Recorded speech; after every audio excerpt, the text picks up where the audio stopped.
The Zeigarnik effect, unfinished tasks stick. The Zeigarnik effect is a psychological phenomenon where our brains have a natural tendency to remember incomplete or interrupted tasks much better than completed ones. This mental quirk was discovered by psychologist Bluma Zeigarnik in the 1920s when she noticed that waiters could remember complex orders perfectly while serving customers, but forgot them completely once the bill was paid. Your mind creates what psychologists call cognitive tension when something remains unfinished. This tension acts like a mental bookmark, keeping the incomplete task active in your working memory. It's why you might lie awake at night thinking about an unfinished project, or why a song that gets cut off in the middle keeps playing in your head for hours. This effect explains why cliffhangers in TV shows are so effective, why partially completed video games feel compelling to return to, and why leaving a book half-read creates an almost magnetic pull to pick it up again. Your brain literally cannot let go of unfinished business. You can harness this natural tendency strategically. When studying, deliberately stop in the middle of a section rather than at natural break points. This creates mental tension that makes your brain continue processing the information subconsciously. When working on large projects, end your sessions mid-task rather than at completion points. This makes starting the next day much easier because your mind is already engaged with the work. Writers often use this technique by stopping mid-sentence when they know what comes next. The incomplete thought creates enough mental tension to make returning to writing feel natural and effortless. The key is to stop when you have momentum, not when you're stuck. Understanding the Zeigarnik effect helps explain why procrastination feels so mentally exhausting. Those unfinished tasks aren't just sitting quietly on your to-do list, they're actively consuming mental energy in the background. Switch fonts to improve study focus. Switch fonts to improve study focus is a cognitive technique that leverages the brain's response to visual novelty to enhance learning and retention. When you encounter text in an unfamiliar or slightly difficult to read font, your brain automatically shifts into a more focused, deliberate processing mode rather than skimming on autopilot. This phenomenon occurs because harder to read fonts create what researchers call desirable difficulty. Your mind cannot rely on automatic pattern recognition and must slow down to decode each word more carefully. This extra cognitive effort paradoxically leads to better comprehension and memory formation.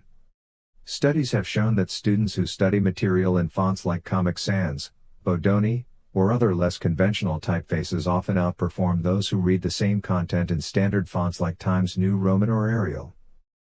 The technique works by disrupting your brain's tendency to scan text superficially. When reading becomes slightly more challenging, you naturally pay closer attention to meaning rather than just recognizing familiar word shapes. This forced attention creates stronger neural pathways and more robust memory traces. You can implement this strategy by changing fonts when reviewing important material, switching between serif and sans serif styles, or using slightly smaller text sizes that require more focus. However, the font should remain legible. The goal is mild difficulty, not frustration.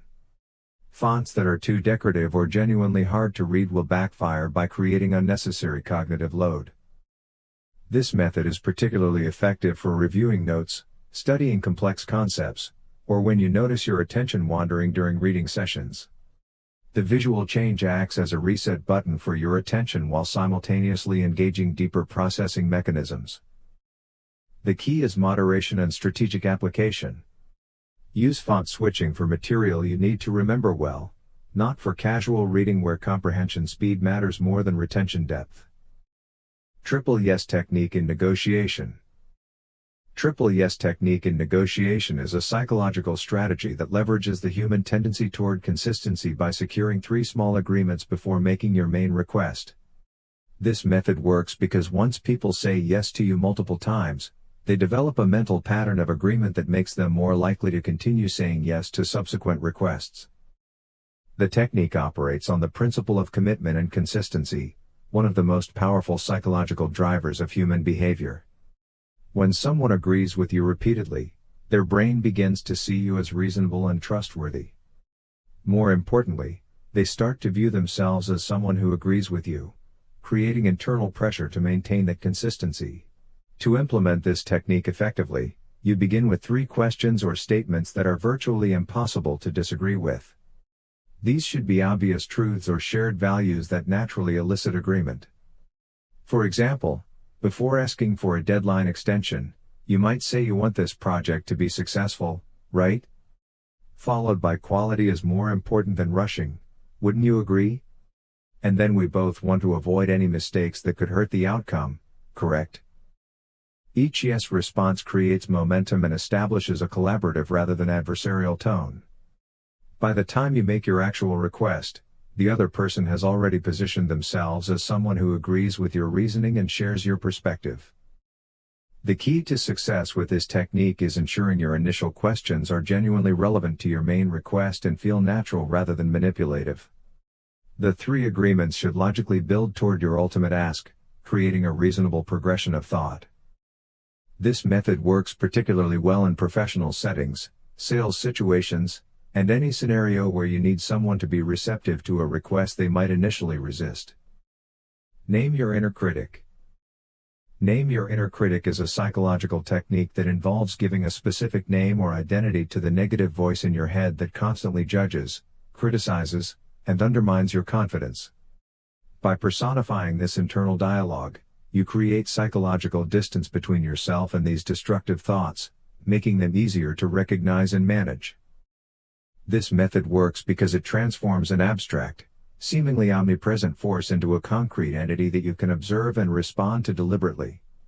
When that harsh inner voice becomes Karen the critic or negative Nancy, it suddenly feels less like an integral part of who you are and more like an unwelcome guest whose opinions you can choose to ignore. The naming process helps you recognize patterns in your self-talk that might otherwise go unnoticed. You begin to catch yourself thinking, "Oh, there goes Debbie Downer again, telling me I'm not good enough," instead of simply accepting those thoughts as truth. This awareness creates a crucial pause between a critical thought and your emotional response to it. Once you've named your inner critic, you can begin to respond to it as you would any external person who constantly belittled you. You might tell your critic to be quiet, thank them for their concern but dismiss their opinion, or even engage in dialogue by asking what evidence they have for their claims.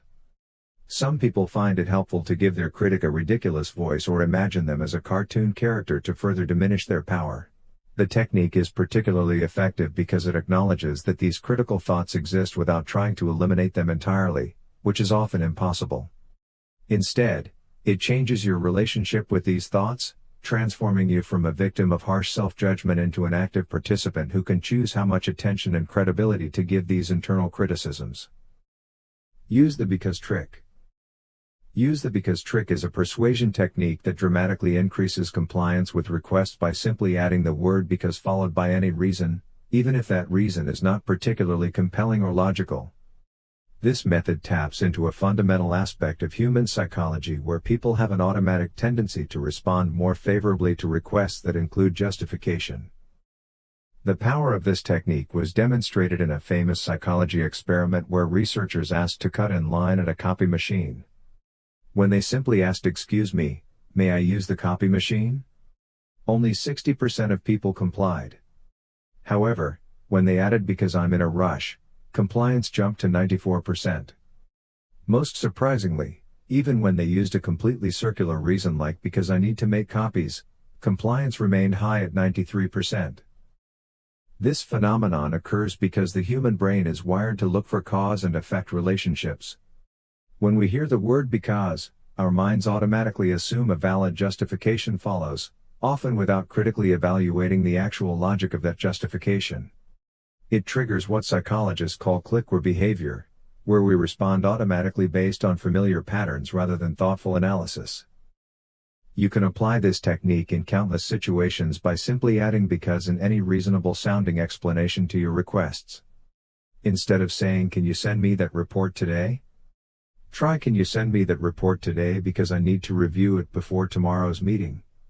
The specific reason matters less than the fact that you've provided one.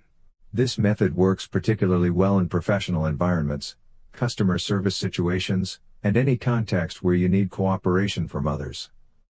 The key is to make your "because" statement relevant to the situation, even if the connection is obvious or minimal. Visualize the worst, then solve it.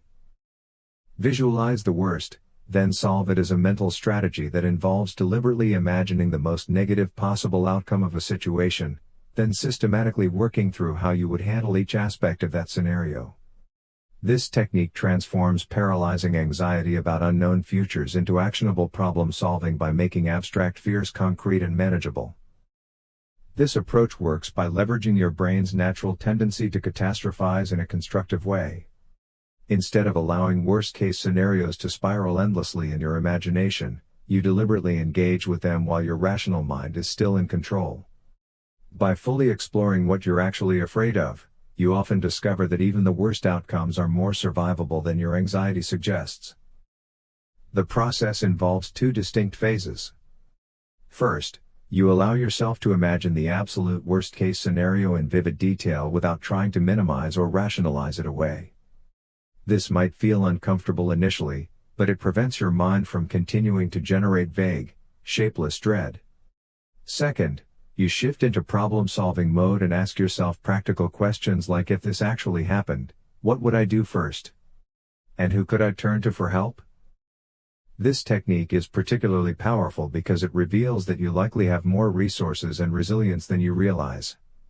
When you work through how you would handle disaster, you often find creative solutions, remember support systems you had forgotten, or recognize that you have successfully navigated difficult situations before.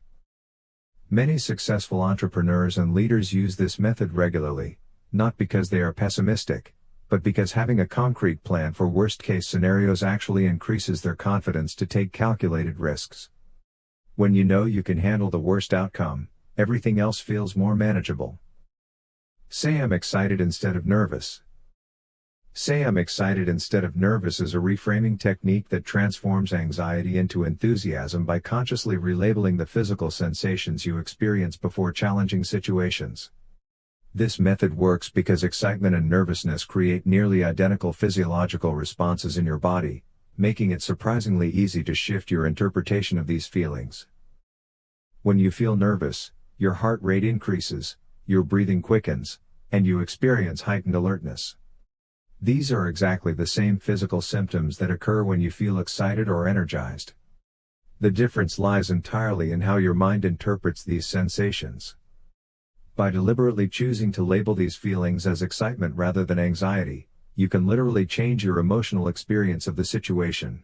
This technique is more effective than trying to calm yourself down because it works with your body's natural state rather than against it.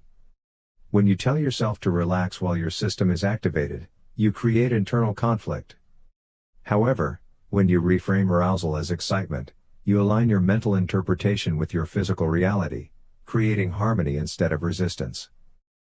Research has shown that people who use this reframing technique before performances, presentations, or challenging conversations actually perform better than those who try to suppress their nervousness. The energy that would have been wasted on fighting anxiety becomes fuel for enhanced focus and engagement. To implement this strategy, simply catch yourself when you notice nervousness building and consciously say, I'm excited about this, or this energy means I'm ready. You can even add specific reasons why the situation is exciting, such as opportunities to learn, grow, or demonstrate your capabilities. The key is making this mental switch before the nervous energy becomes overwhelming. Do tasks poorly on purpose. Do tasks poorly on purpose is a counterintuitive productivity strategy that involves deliberately starting projects with the intention of creating imperfect, incomplete, or even bad first attempts. This technique overcomes perfectionism paralysis by removing the pressure to produce excellent work immediately, making it psychologically easier to begin and maintain momentum. This method works because perfectionism often prevents people from starting tasks at all. When you believe your first attempt must be polished and complete, the mental barrier to beginning becomes so high that procrastination feels safer than potential failure. By giving yourself explicit permission to do poor work initially, you eliminate this barrier and create space for natural improvement through iteration. The strategy leverages the psychological principle that starting is often the hardest part of any endeavor. Once you have something concrete to work with, even if it is terrible, your brain can shift from the abstract challenge of creating something from nothing to the more manageable task of improving something that already exists. This transforms overwhelming creative projects into straightforward editing exercises. Many professional writers use this technique by writing intentionally bad first drafts, knowing they can always revise later. Software developers create rough prototypes before building polished applications. Artists sketch quickly without concern for accuracy before creating detailed pieces. The key insight is that bad work can be fixed, but non-existent work cannot be improved. To implement this strategy, set explicit low standards for your initial attempts. Tell yourself you are aiming for the worst possible version that still meets basic requirements. Focus on completion rather than quality, knowing that each iteration will naturally become better as you refine your approach. Reverse psychology on yourself. Reverse psychology on yourself is a self-manipulation technique where you deliberately tell yourself not to do something you actually want to accomplish, thereby triggering your natural rebellious instincts to work in your favor. This method exploits the psychological reactance phenomenon, where people tend to want something more when they believe it is forbidden or restricted. This strategy works because humans have an inherent resistance to being controlled, even by themselves. When you tell yourself I definitely should not exercise today or I absolutely must not clean my room, you create artificial restriction that your mind naturally wants to rebel against. This internal rebellion can provide the motivation needed to overcome procrastination or resistance to beneficial activities. The technique is particularly effective for people who struggle with traditional goal-setting approaches or who have strong oppositional tendencies. Instead of fighting against your natural resistance to authority, you redirect that resistance toward productive outcomes.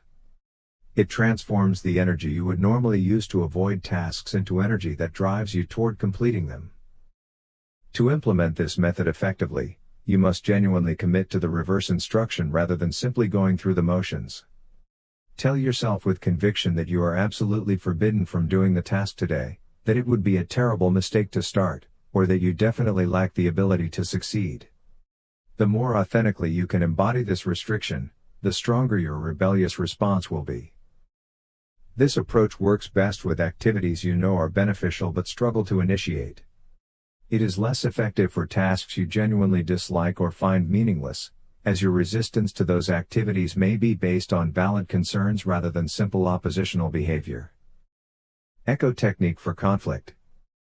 Echo technique for conflict is a communication strategy that involves repeating back what the other person has said using their exact words or very similar phrasing, before responding with your own perspective. This method creates psychological validation and demonstrates that you have genuinely heard and understood their position, which significantly reduces defensiveness and opens space for productive dialogue. This technique works because most conflicts escalate when people feel unheard or misunderstood. When someone is upset, their primary need is often validation rather than immediate solutions.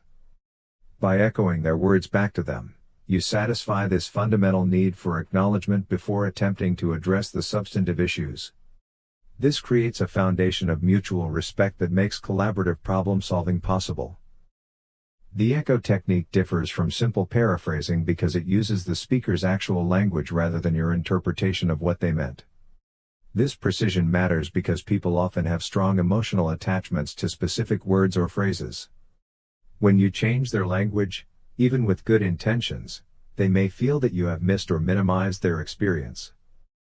To implement this method effectively, listen carefully to the exact words the other person uses, particularly emotionally charged terms or phrases they emphasize.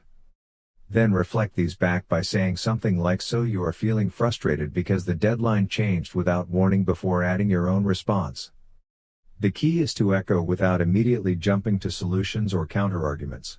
This approach is particularly powerful in workplace conflicts, family disagreements, and any situation where emotions are running high. It slows down the interaction enough to prevent reactive responses while building the trust necessary for genuine resolution rather than temporary peace. Name the emotion to tame it.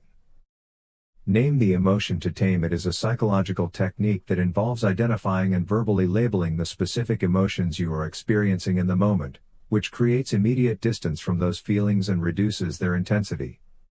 This practice works by engaging the rational, language processing parts of your brain, which naturally calms the emotional centers that drive impulsive reactions and overwhelming feelings.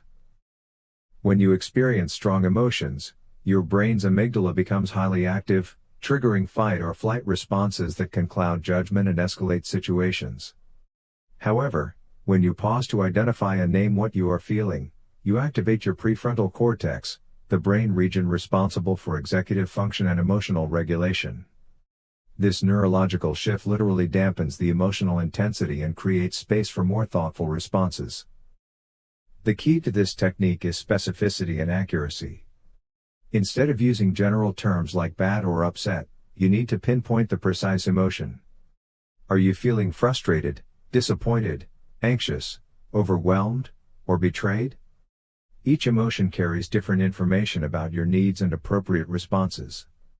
Frustrated suggests obstacles to your goals, while anxious indicates uncertainty about future outcomes.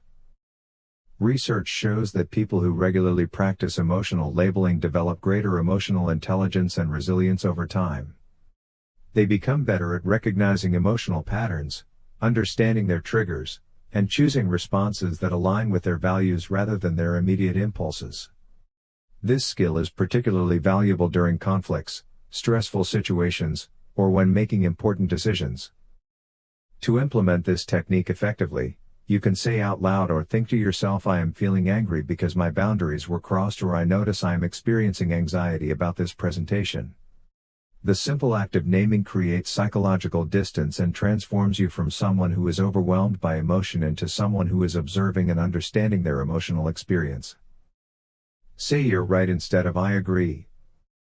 Say "you're right" instead of "I agree" is a subtle communication shift that dramatically increases your influence and rapport in conversations by making the other person feel validated and intelligent rather than simply acknowledged. This technique works because it positions the other person as the source of wisdom rather than positioning yourself as someone graciously offering agreement. When you say "I agree," you subtly center yourself in the conversation by making your opinion the focal point. The other person hears that you have evaluated their statement and decided it meets your standards for agreement.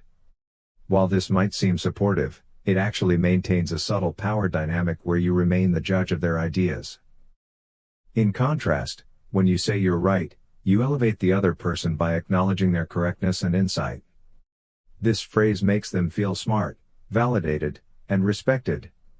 It creates a psychological boost that increases their positive feelings toward you and makes them more receptive to your future suggestions or requests. People naturally want to continue conversations with those who make them feel intelligent and heard. This technique is particularly powerful in negotiations, team meetings, and any situation where you need to build alliance or influence outcomes. By making others feel right and smart, you create psychological debt where they become more inclined to support your ideas when you do speak up. It also encourages them to share more information because they feel appreciated for their contributions. The key is using this phrase authentically when you genuinely do think the person has made a valid point. Overusing it or applying it to statements you actually disagree with will come across as manipulative. Save it for moments when you want to strengthen relationships while acknowledging legitimate insights or correct information. Rubber duck debugging for clarity.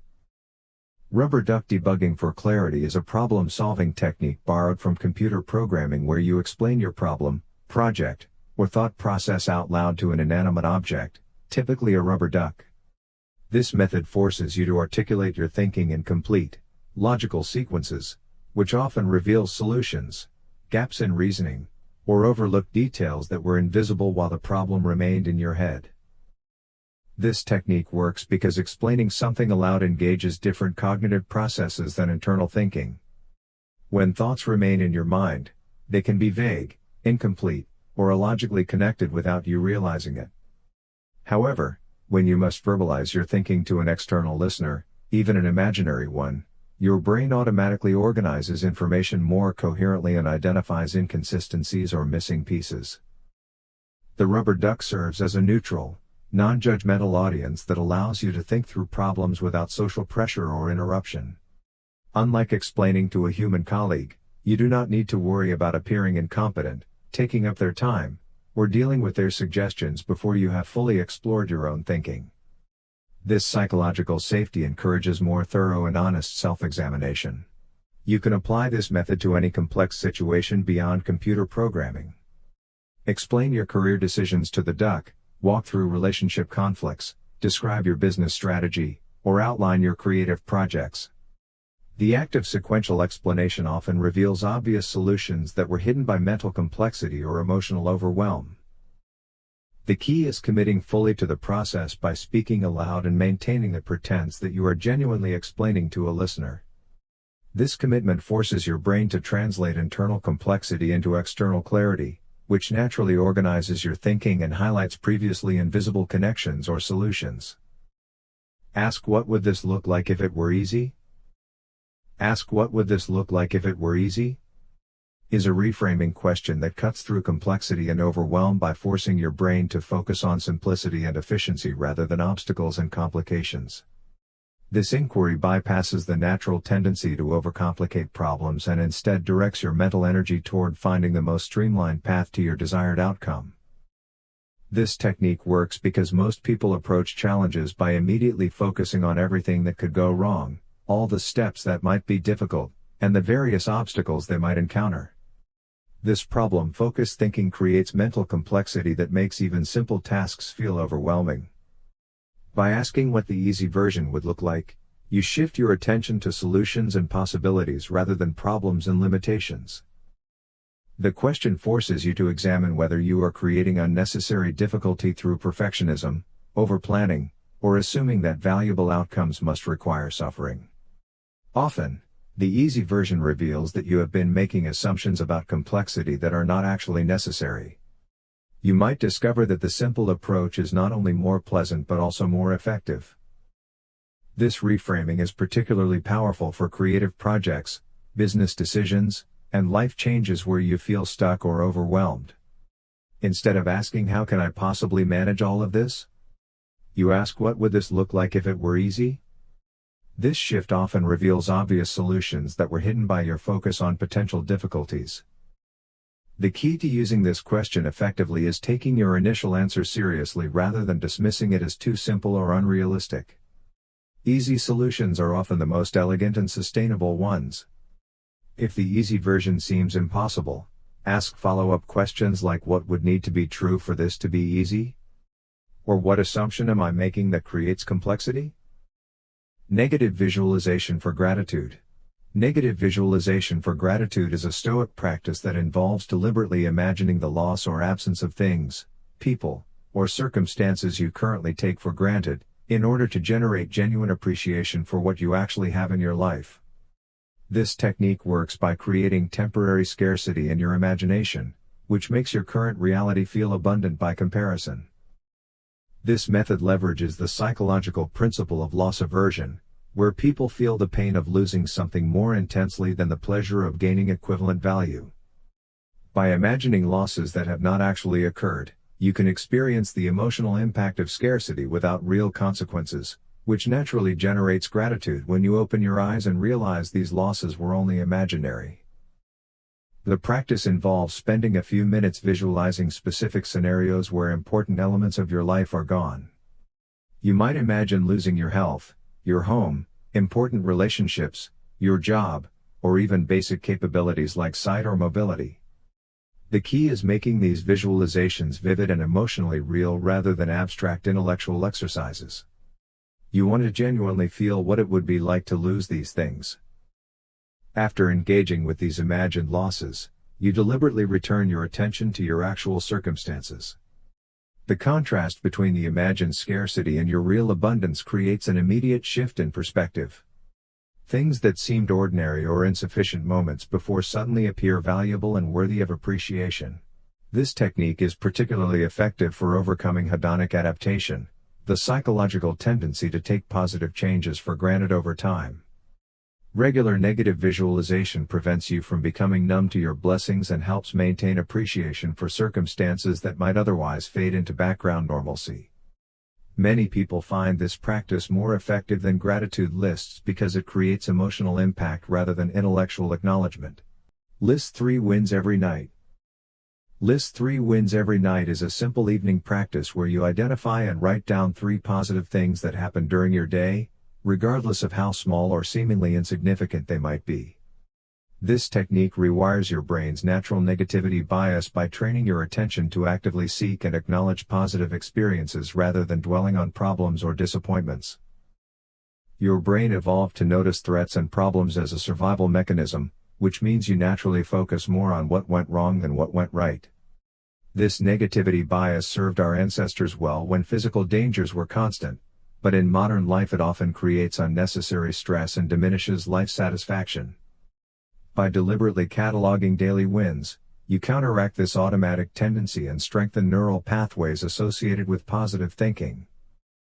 The power of this practice lies in its specificity and consistency. These wins do not need to be major accomplishments. They might include having a good conversation with a coworker, enjoying your morning coffee, completing a small task, receiving a kind text message, or noticing beautiful weather. The key is recognizing these moments as genuine victories worthy of acknowledgement. This nightly review serves multiple psychological functions. It creates a positive ending to each day, which improves sleep quality and mood. It trains your brain to notice good things as they happen throughout the day because you know you will need to recall them later. Over time, this heightened awareness of positive experiences naturally increases feelings of gratitude and life satisfaction. Research shows that people who practice this technique regularly report improved mood, better relationships, and greater resilience during difficult periods. The practice builds what psychologists call positive mental real estate, creating a repository of good memories and experiences you can draw upon when facing challenges. Clench your left fist to reduce anxiety. Clench your left fist to reduce anxiety is a physical technique that uses deliberate muscle tension in your non-dominant hand to activate your brain's right hemisphere, which is associated with emotional regulation and stress management. This method works by creating a neurological shift that helps calm your nervous system and reduces the intensity of anxious feelings through targeted physical action. Research in neuroscience has shown that clenching your left fist specifically engages the right side of your brain, which is more involved in processing emotions and managing stress responses. This cross-lateral brain activation creates a balancing effect that can interrupt the escalating cycle of anxiety and provide immediate relief. The physical action serves as a circuit breaker for anxious thoughts and physiological arousal. The technique is particularly effective because it gives you something concrete to do when anxiety strikes, rather than trying to think your way out of worried feelings. Anxiety often involves a sense of helplessness or lack of control, and having a specific physical action provides a sense of agency and empowerment. The deliberate muscle tension also serves as a form of progressive muscle relaxation, where the contrast between tension and release helps your entire body relax. To implement this technique effectively, make a tight fist with your left hand and hold it for about 30 seconds while taking slow, deep breaths. Focus on the physical sensation of your clenched muscles, then slowly release the tension while imagining your anxiety flowing out with it. You can repeat this process several times if needed. This method is especially useful because it can be done discreetly in almost any situation where anxiety arises. Whether you are in a meeting, social gathering, or facing a stressful situation, you can employ this technique without drawing attention to yourself while still gaining the neurological benefits of right brain activation. Microscripts for social anxiety. Microscripts for social anxiety involves preparing and memorizing short, specific phrases or conversation starters that you can use automatically in social situations when anxiety makes spontaneous communication difficult. These pre-planned verbal tools reduce the cognitive load of social interaction by eliminating the need to create responses in real time while your nervous system is activated. Social anxiety often stems from fear of saying the wrong thing, appearing awkward, or being judged negatively by others. When you are anxious, your brain's executive function becomes impaired, making it genuinely harder to think of appropriate things to say. Microscripts solve this problem by providing ready-made responses that you can deploy automatically, freeing up mental energy to focus on listening and connecting rather than scrambling for words. These scripts should be short, versatile phrases that work in multiple contexts.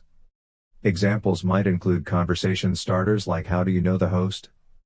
or "What brings you here tonight?" You might prepare responses to common questions about yourself, transition phrases like "That reminds me of something interesting," or graceful ways to exit conversations such as "It was great talking with you, I am going to grab some water." The key to using microscripts effectively is practicing them until they feel natural rather than rehearsed. You want these phrases to become automatic responses that flow smoothly in conversation. This requires repetition and mental rehearsal so that when social anxiety strikes, these scripts are immediately accessible without conscious effort. Microscripts are particularly valuable because they provide structure without rigidity. Once you have successfully initiated or navigated part of a conversation using a prepared phrase, your confidence often increases enough to allow for more spontaneous interaction. They serve as social training wheels that gradually build your comfort and skill in interpersonal situations. Mental rehearsal before bed. Mental rehearsal before bed is a visualization technique where you spend a few minutes before sleep mentally practicing upcoming events, conversations, or challenges by imagining yourself successfully navigating these situations. This practice leverages your brain's natural consolidation processes during sleep to strengthen neural pathways associated with confident performance and positive outcomes. Your brain does not distinguish clearly between vividly imagined experiences and actual events, which means that mental rehearsal creates genuine neurological preparation for real-world performance. When you visualize yourself succeeding at tomorrow's presentation, having a difficult conversation, or handling a challenging situation, you are literally programming your brain with successful response patterns that will be more readily available when needed. The timing of this practice is crucial because the period just before sleep is when your brain is most receptive to new information and pattern formation. During sleep, your mind consolidates the day's experiences and strengthens important neural connections. By ending your day with positive mental rehearsal, you ensure that these successful scenarios receive priority processing during your sleep cycles. To practice this technique effectively, create detailed visualizations that engage multiple senses and emotions. Do not just see yourself succeeding, feel the confidence, hear the positive responses from others, and notice the physical sensations of calm competence. The more vivid and emotionally engaging your mental rehearsal, the stronger the neural programming becomes. This method is particularly powerful for reducing performance anxiety because it replaces worried catastrophizing with constructive preparation. Instead of lying in bed imagining everything that could go wrong, you actively train your brain to expect positive outcomes and confident responses. Research shows that athletes, performers, and professionals who use mental rehearsal consistently perform better than those who rely solely on physical practice. Eye contact triangle for influence. Eye contact triangle for influence is a strategic communication technique where you vary your gaze between 3 points on the other person's face, creating a triangle pattern between their eyes and mouth, to maintain appropriate eye contact without staring while simultaneously increasing your persuasive impact and perceived confidence. Direct eye contact is one of the most powerful tools for building trust and influence, but many people struggle with making it feel natural rather than aggressive or uncomfortable. The triangle technique solves this problem by giving you specific focal points that create the impression of strong eye contact while preventing the intensity that comes from staring directly into someone's eyes for extended periods. The 3 points of the triangle are the person's left eye, right eye, and mouth. You spend a few seconds focusing on each point before smoothly transitioning to the next, creating a natural rhythm that feels engaging rather than confrontational. This pattern allows you to maintain the benefits of eye contact while giving both you and the other person brief visual breaks that prevent discomfort. This technique is particularly effective during important conversations, negotiations, presentations, or any situation where you want to project confidence and build rapport. The varied gaze pattern keeps the other person engaged and attentive while demonstrating that you are fully present and focused on the interaction. It also helps you appear more trustworthy and credible because consistent eye contact is subconsciously associated with honesty and competence. The key to mastering this technique is making the transitions between focal points smooth and natural rather than mechanical or obvious. Practice the pattern until it becomes automatic, and adjust the timing based on the flow of conversation.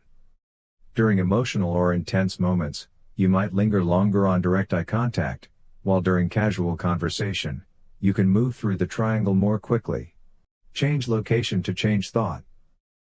Change location to change thought is a cognitive technique that leverages the powerful connection between your physical environment and mental state by deliberately moving to a different space when you feel stuck in negative thinking patterns or need to shift your perspective. This method works because your brain creates strong associations between specific locations and the thoughts, emotions, or mental states you typically experience in those spaces.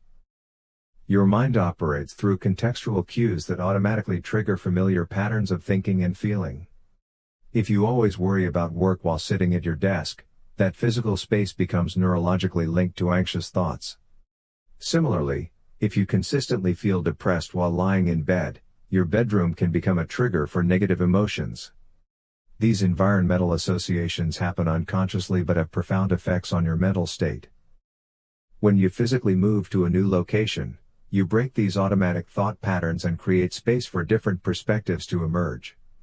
Your brain must adapt to the new sensory input and spatial context, which naturally interrupts repetitive thinking and opens possibilities for fresh insights. This is why many people find that their best ideas come during walks, in coffee shops, or while traveling to unfamiliar places. The technique is particularly effective for breaking out of rumination, creative blocks, or emotional spirals.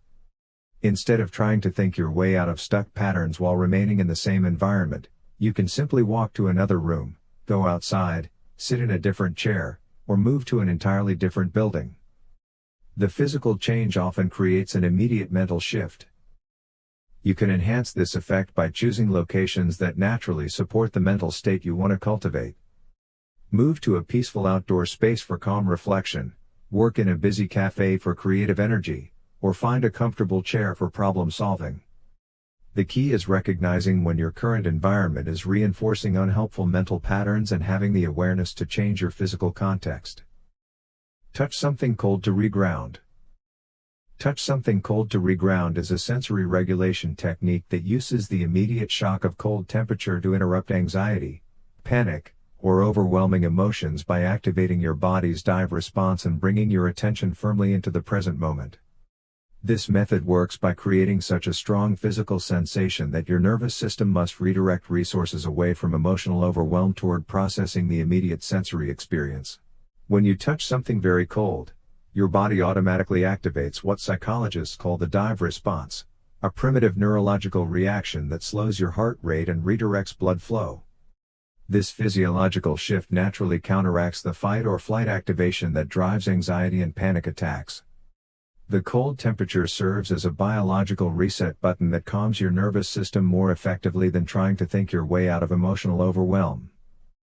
The technique is particularly powerful because it works faster than breathing exercises or cognitive strategies.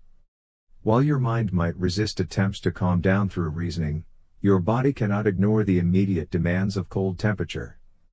This makes it especially useful during panic attacks, intense anger, or moments when emotions feel completely out of control. You can implement this strategy using ice cubes, cold water on your wrists or face, frozen objects from your freezer, or even stepping outside in cold weather. The key is choosing something cold enough to create a noticeable physical sensation that demands your attention. Some people keep ice packs in their freezer specifically for this purpose, while others use cold metal objects or run cold water over their hands. This method is based on the same principles used in dialectical behavior therapy, where cold temperature is recognized as one of the fastest ways to regulate intense emotions. The technique works because it bypasses your thinking mind entirely and works directly with your nervous system to create calm. The 90-second emotion rule. The 90-second emotion rule is based on the neurobiological fact that intense emotions naturally peak and begin to subside within 90 seconds if you do not fuel them with additional thoughts or reactions. This technique involves recognizing that the physiological component of any emotion has a natural lifespan of approximately 90 seconds, and that emotions only persist longer when you continue to feed them with mental commentary or resistance. When you experience a strong emotion, your brain releases a cascade of chemicals including adrenaline, cortisol, and other neurotransmitters that create the physical sensations you associate with that feeling. These chemicals have a natural metabolism rate that processes them out of your system within about 90 seconds. However, most people extend their emotional experiences far beyond this natural time frame by engaging in thoughts that re-trigger the same chemical releases. The key to using this rule effectively is learning to observe your emotions without adding mental commentary or trying to escape the feelings. Instead of thinking this is terrible, why am I feeling this way, I need to make it stop, you simply notice I'm experiencing anger right now and allow the physical sensations to run their course. This neutral observation prevents you from creating new waves of emotion through mental resistance. This technique is particularly powerful for managing anxiety, anger, sadness, or any intense emotional state that feels overwhelming. When you remember that the worst part of any emotion will naturally pass within 90 seconds, you can endure temporary discomfort rather than making impulsive decisions or engaging in behaviors you might later regret. To implement this strategy, set a mental timer when you notice strong emotions arising. Focus on the physical sensations in your body rather than the thoughts in your mind, and remind yourself that you only need to weather this storm for 90 seconds. Often, the simple knowledge that emotions are temporary makes them much more manageable. Reframe have to into get to. Reframe have to into get to is a linguistic shift that transforms feelings of obligation and resentment into gratitude and opportunity by consciously changing the language you use to describe your responsibilities and activities.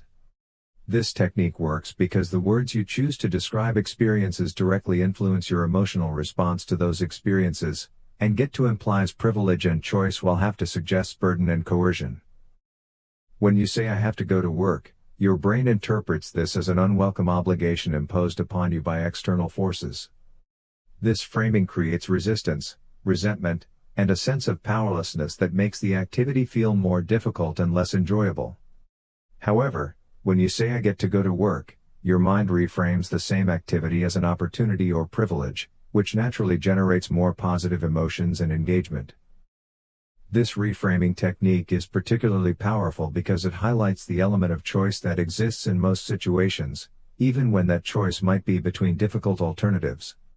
You might not love your job, but you choose to work there rather than face unemployment. You might not enjoy household chores, but you choose to maintain your living space rather than live in chaos. Recognizing these choices, even constrained ones, restores a sense of personal agency. The practice extends beyond major obligations to everyday activities. Instead of I have to exercise, you can say I get to move my body. Instead of I have to cook dinner, try I get to nourish myself and my family. These shifts might seem small, but they accumulate to create significantly different emotional experiences of daily life. The key to making this technique effective is using it authentically rather than as mere positive thinking. You need to genuinely connect with the privileges, opportunities, or positive aspects that exist within your obligations. This creates real gratitude rather than superficial optimism. Use power poses before speaking. Use power poses before speaking involves adopting specific physical postures that take up space and convey dominance for 2 minutes before important conversations, presentations, or performances to increase confidence and improve your actual performance through hormonal and neurological changes. This technique works because your body position directly influences your brain chemistry, specifically increasing testosterone and decreasing cortisol in ways that enhance confidence and reduce anxiety. Research in social psychology has shown that holding expansive postures where you take up more physical space triggers measurable changes in your hormone levels within minutes. Power poses like standing with your hands on your hips, raising your arms in victory, or spreading out while sitting increase testosterone production and decrease cortisol levels. These hormonal shifts create genuine feelings of confidence and competence that persist even after you return to normal posture. The most effective power poses involve making yourself physically larger by expanding your chest, spreading your arms, lifting your chin, and taking up more space. You might stand like a superhero with hands on hips and feet shoulder width apart, raise your arms above your head in a victory gesture, or sit with your arms stretched wide across the back of a chair. The key is holding these positions for at least 2 minutes to allow the biochemical changes to occur. This technique is particularly valuable before job interviews, public speaking engagements, difficult conversations, or any situation where you need to project authority and confidence. The beauty of power posing is that it works regardless of how you actually feel beforehand. Even if you are nervous or insecure, the physical posture creates real biochemical changes that improve your performance. You can practice power poses privately in a bathroom, empty office, or any space where you will not be observed.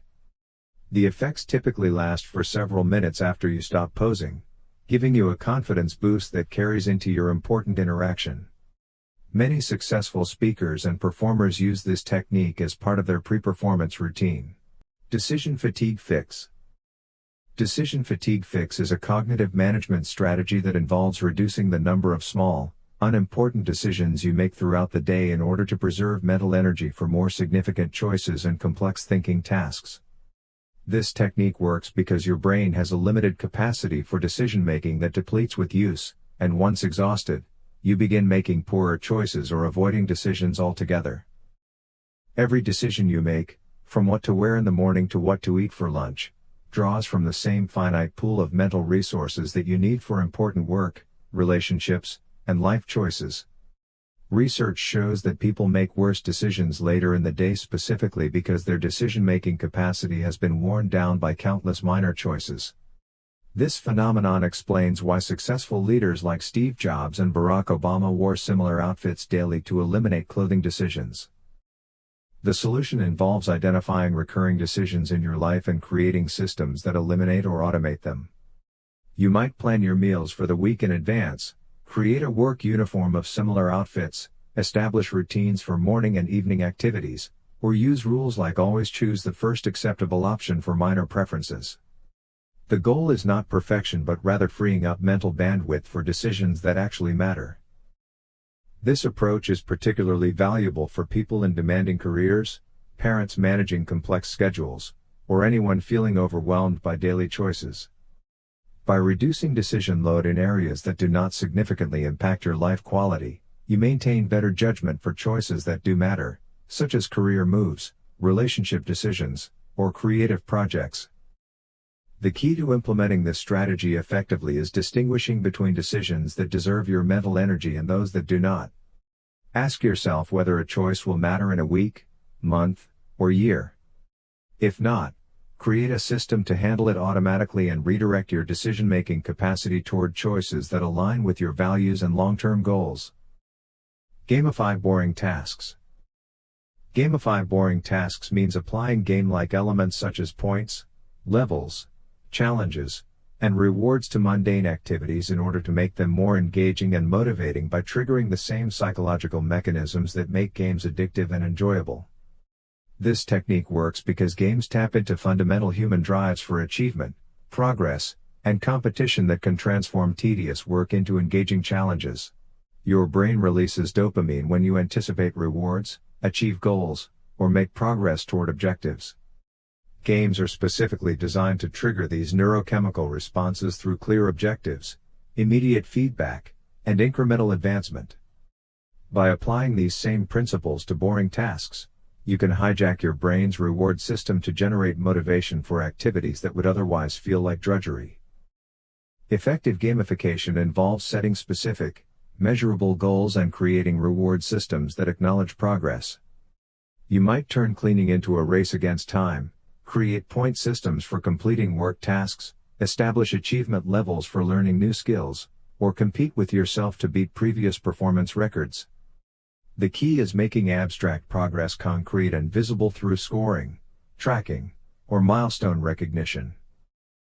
This approach is particularly effective for repetitive tasks, skill-building activities, or long-term projects where progress feels slow or invisible. Instead of simply telling yourself to exercise more, you might create a fitness game where you earn points for different activities and unlock new challenges as you advance. Rather than forcing yourself through boring study sessions, you could create levels of mastery with specific criteria for advancement. The most successful gamification strategies tap into your personal motivations and preferences. Some people respond to competition and leaderboards, while others prefer collaborative challenges or personal achievement systems. The goal is finding game elements that genuinely excite you rather than simply adding arbitrary points to unpleasant tasks. Whisper instead of yell. Whisper instead of yell is a counterintuitive communication technique that involves lowering your voice to barely audible levels during conflicts or heated discussions, which paradoxically increases your influence and de-escalates tension more effectively than raising your volume. This method works because whispering forces others to lean in and pay closer attention while simultaneously signaling calm control rather than emotional reactivity. When people argue or feel frustrated, the natural tendency is to increase volume to ensure their message is heard and to express the intensity of their emotions. However, yelling typically triggers defensive responses in others, escalates conflicts, and often results in both parties talking past each other rather than communicating effectively. Whisper communication breaks this destructive cycle by creating an atmosphere that demands focused attention. The technique is particularly powerful because it demonstrates remarkable self-control and emotional regulation. When someone expects you to match their volume or intensity, whispering signals that you are not reactive or out of control. This unexpected response often catches people off guard and can instantly shift the dynamic from confrontation to conversation. Others must quiet themselves to hear you, which naturally calms the entire interaction. Whispering also forces you to slow down your speech and choose your words more carefully. When you cannot rely on volume for emphasis, you must communicate through clarity, precision, and thoughtful phrasing. This constraint often results in more effective communication because you focus on content rather than emotional expression. This approach works especially well with children, in workplace conflicts, and during family disagreements where emotions are running high. The key is committing fully to the whisper rather than gradually building back to normal volume. Maintain the quiet tone throughout the interaction to sustain its calming and attention-focusing effects. Sit in a different chair. Sit in a different chair is a simple environmental change technique that can break mental stagnation, stimulate creativity, and shift your perspective on problems by altering your physical position and spatial relationship to your surroundings. This method works because your brain creates strong associations between specific locations and thinking patterns, and changing your physical position can literally change your mental state. Your mind operates through contextual cues that automatically trigger familiar patterns of thought and behavior.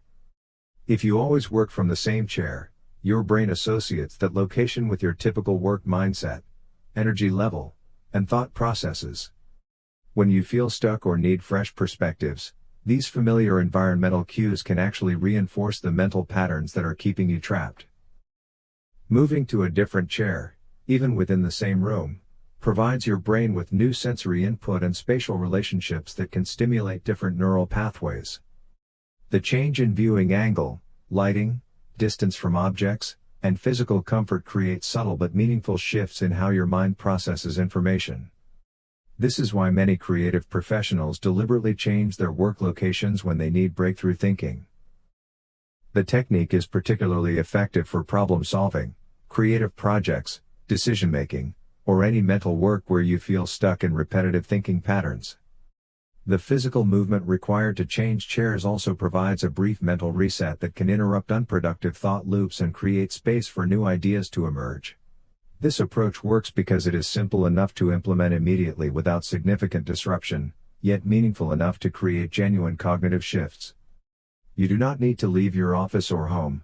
Simply moving to a different chair in the same space can provide the environmental variety your brain needs to think differently about challenging problems.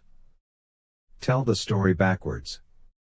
Tell the story backwards is a narrative analysis technique where you start with the current situation or outcome and work chronologically backward to understand how you arrived at this point, which often reveals patterns, decisions, and contributing factors that are invisible when examining events in forward chronological order.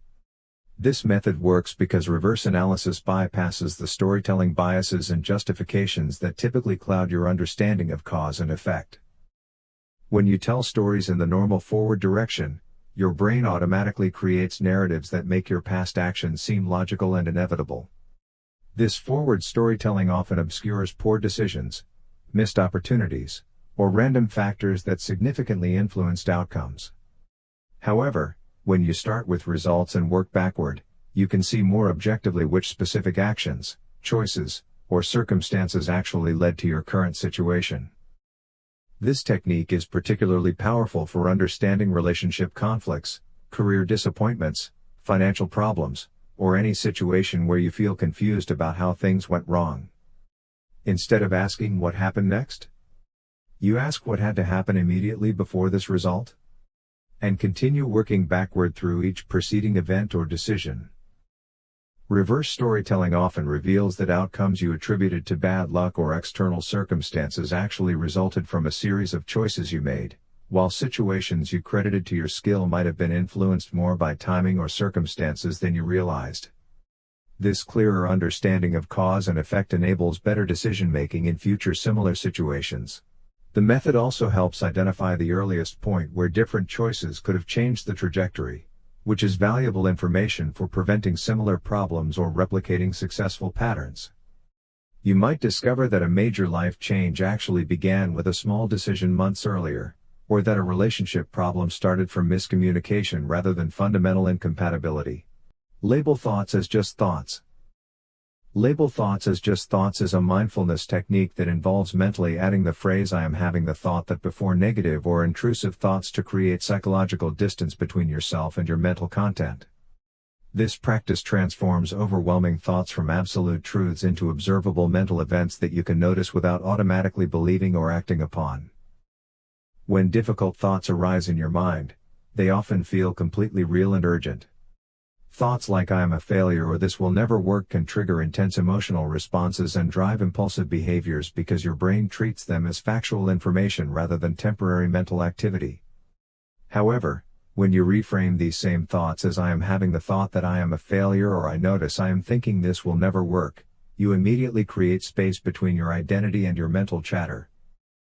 This technique works by engaging your observing mind rather than your reactive mind. Instead of being consumed by the content of your thoughts, you step back and notice the process of thinking itself. This shift activates the prefrontal cortex, the brain region responsible for perspective and emotional regulation, while calming the amygdala that drives emotional reactivity. The practice is particularly powerful for managing anxiety, depression, self-criticism, and rumination. When you label catastrophic thoughts as mental events rather than predictions, they lose much of their emotional impact. You begin to recognize that thoughts are temporary experiences that come and go rather than permanent features of your reality. To implement this technique effectively, catch yourself when you notice distressing thoughts and consciously add the labeling phrase. You might say it out loud or silently to yourself. The key is consistent practice so that this mental distancing becomes automatic when you most need it.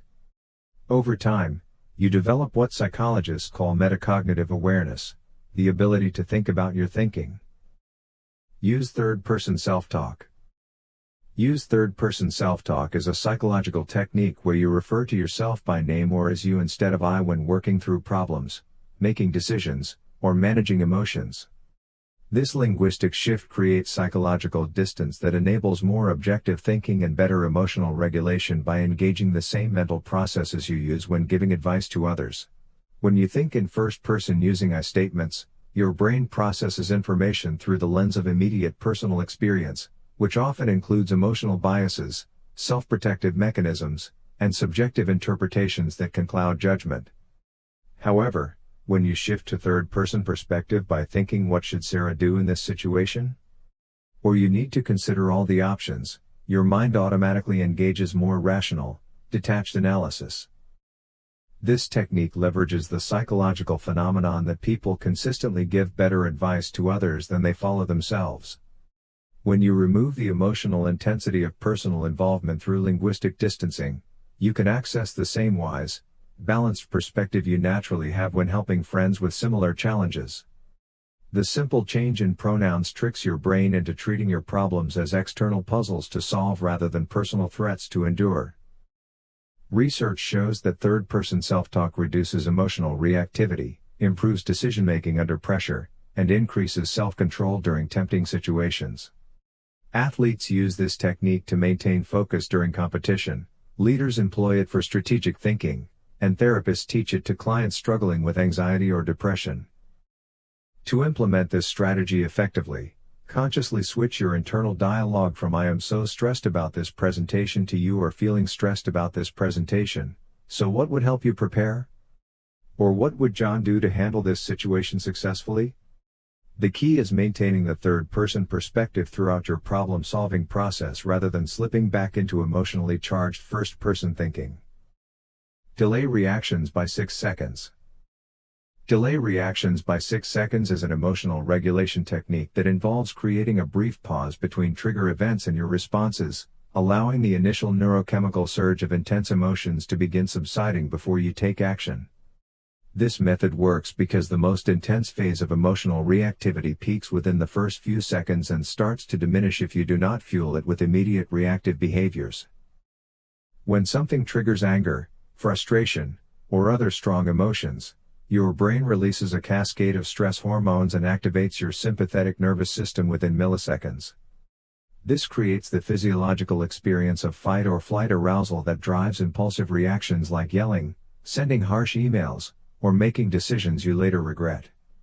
However, if you can resist acting on these impulses for just 6 seconds, the initial chemical intensity begins to metabolize and your prefrontal cortex can regain influence over your behavior.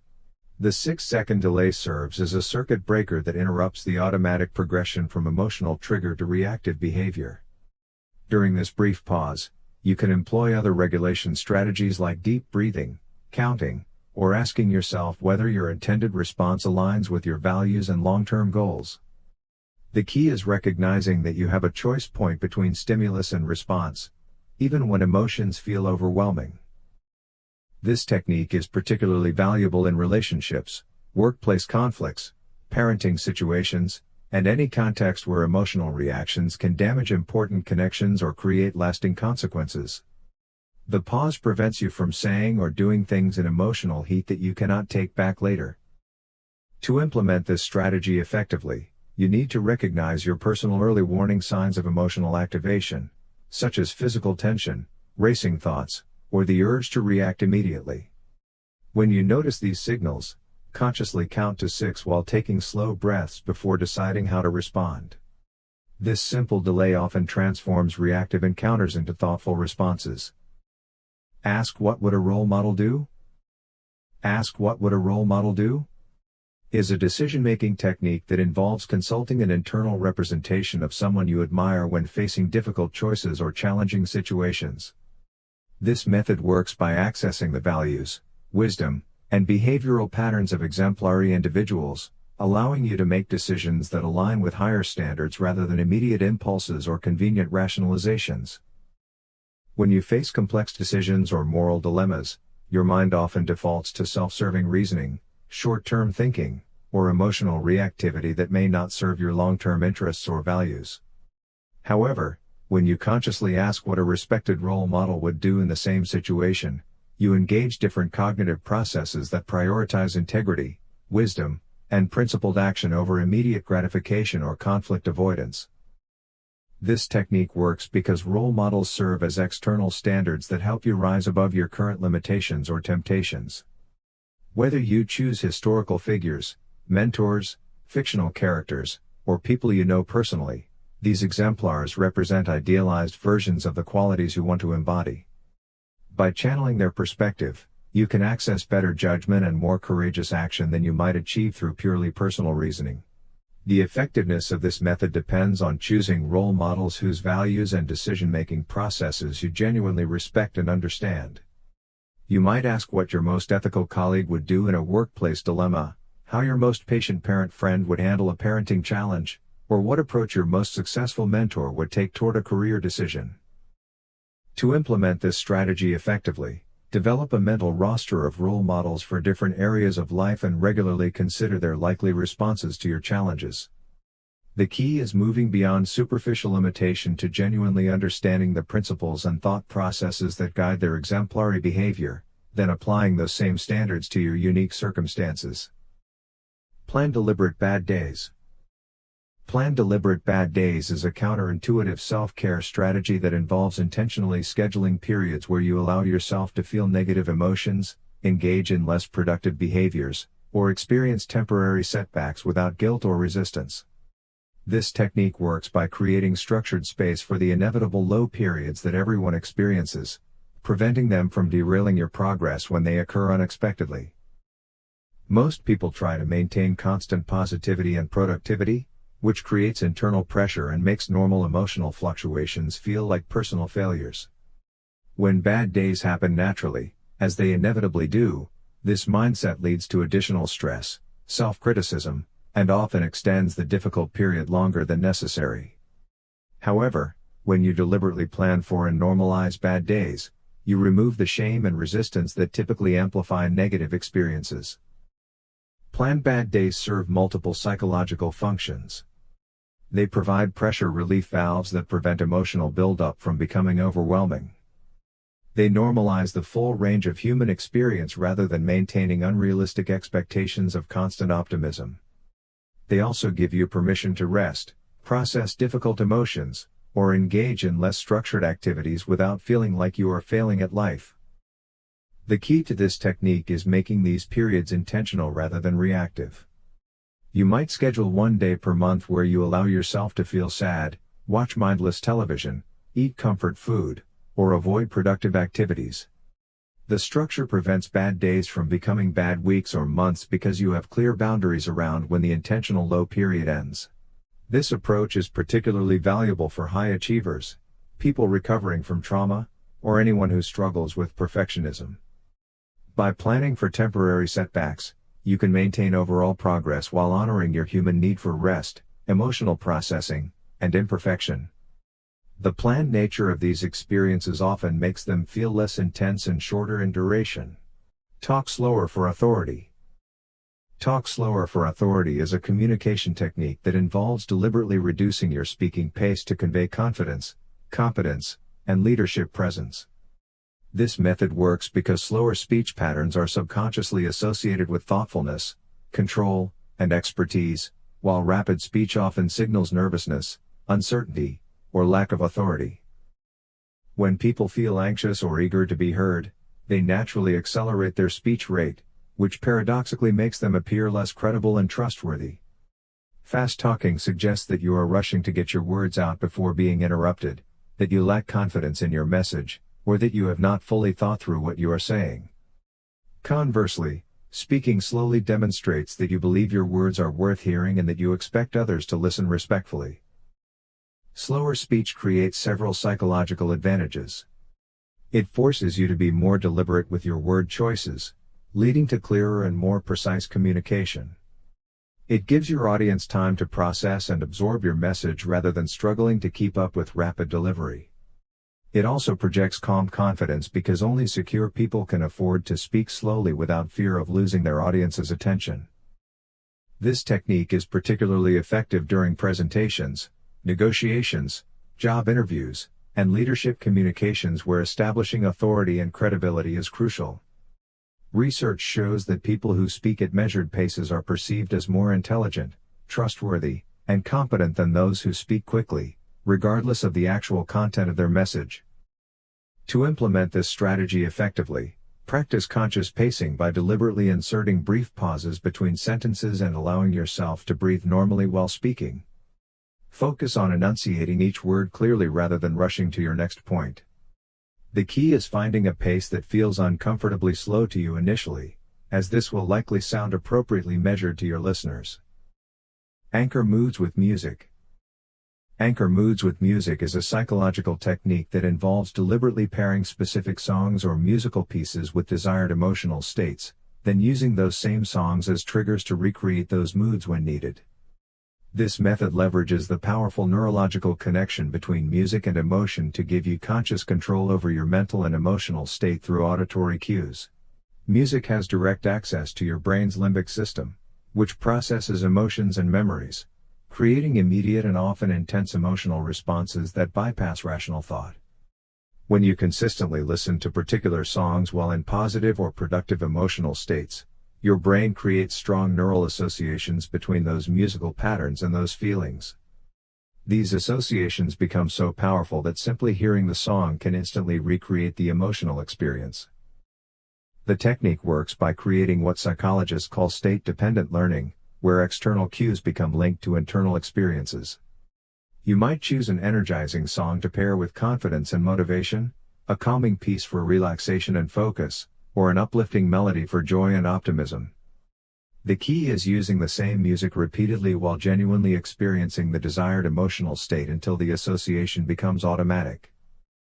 This approach is particularly valuable for managing energy levels throughout the day, preparing for challenging situations, or recovering from difficult experiences. Athletes use pump-up songs before competitions, students play focus music while studying, and professionals might have confidence-boosting playlists for important meetings. To implement this strategy effectively, choose music that naturally resonates with the emotions you want to cultivate, then use it consistently during times when you already feel those states. Over time, the music becomes a reliable tool for mood regulation that works faster and more consistently than trying to think your way into different emotional states. Ask what am I not seeing? Ask what am I not seeing? Is a critical thinking technique that involves deliberately questioning your initial perceptions, assumptions, and conclusions by actively searching for information, perspectives, or possibilities that you might be overlooking. This method works by counteracting confirmation bias and cognitive blind spots that naturally limit your understanding of complex situations. Your brain is designed to recognize patterns quickly and make rapid judgments based on limited information, which is efficient for basic survival but often inadequate for complex decision-making. When you encounter new situations, your mind automatically fills in gaps with assumptions based on past experience, cultural conditioning, and emotional preferences. While this mental shortcut saves time and energy, it also creates blind spots that can lead to poor decisions or missed opportunities. The question "what am I not seeing?" forces you to adopt a beginner's mind and examine situations from multiple angles. It encourages you to consider alternative explanations, seek contradictory evidence, and explore perspectives that challenge your initial impressions. This deliberate curiosity often reveals crucial information that would otherwise remain invisible to you. This technique is particularly valuable in conflict resolution, strategic planning, creative problem solving, and any situation where the stakes are high and multiple factors are involved. In workplace disputes, asking what you are not seeing might reveal underlying concerns that are not being openly discussed. In business decisions, it might uncover market trends or competitor strategies you had not considered. To implement this strategy effectively, make it a habit to pause before making important decisions and consciously ask yourself what information, perspectives, or possibilities you might be missing. Seek input from people with different backgrounds, experiences, or expertise. Look for evidence that contradicts your preferred conclusion. The goal is intellectual humility that opens you to fuller understanding rather than defensive certainty that limits your options. Remove just and sorry from emails. Remove just and sorry from emails is a professional communication strategy that involves eliminating unnecessarily apologetic and diminishing language from your written correspondence to project greater confidence and authority. This technique works because words like just and sorry often minimize your message and undermine your credibility, even when used with good intentions. The word just typically serves as a minimizer that makes your requests or statements seem smaller and less important than they actually are. When you write "I just wanted to follow up" or "I just have a quick question," you are unconsciously signaling that your communication is not particularly valuable or urgent. This linguistic habit trains others to view your messages as less significant and may result in delayed responses or reduced attention to your needs. Similarly, excessive apologizing in professional emails can undermine your authority and suggest that you feel guilty for taking up space or making reasonable requests. Phrases like "sorry to bother you" or "sorry for the delay" often appear in situations where no apology is actually necessary, creating an impression of insecurity or excessive deference that can damage your professional standing. Removing these words forces you to communicate more directly and confidently.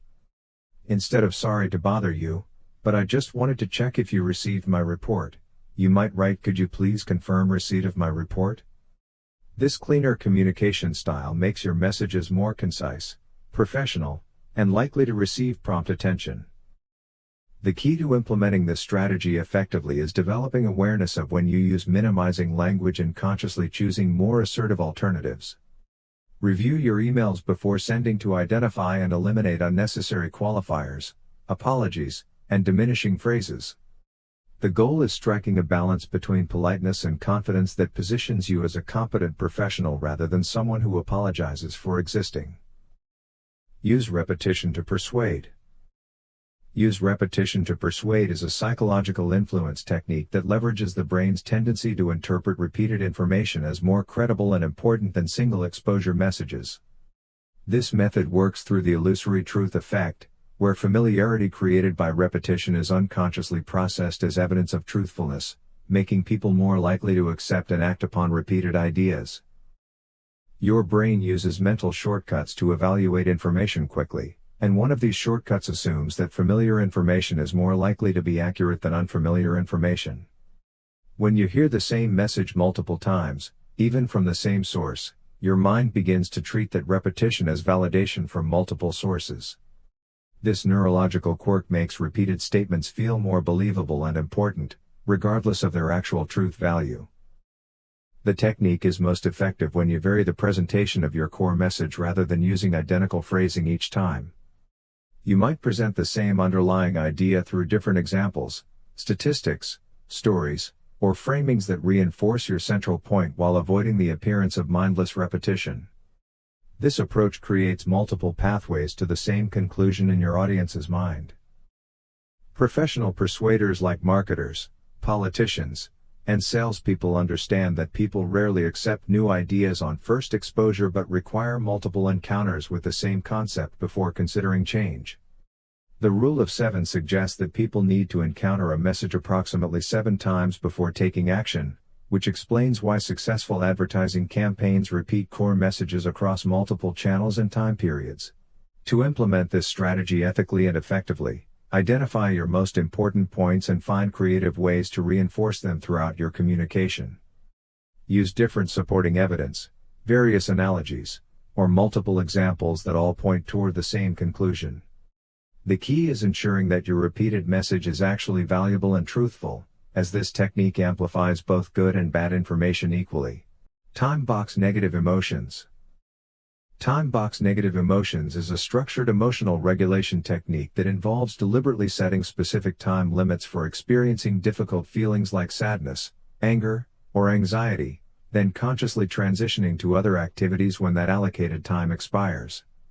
This method works by creating boundaries around emotional experiences that prevent them from consuming entire days or weeks while still honoring your need to process legitimate feelings. When negative emotions arise naturally, people often either suppress them completely, which can lead to psychological problems, or allow them to dominate their entire emotional landscape for extended periods. Both approaches are problematic because emotions serve important functions in providing information about your needs and circumstances, but they can also become overwhelming when left unmanaged.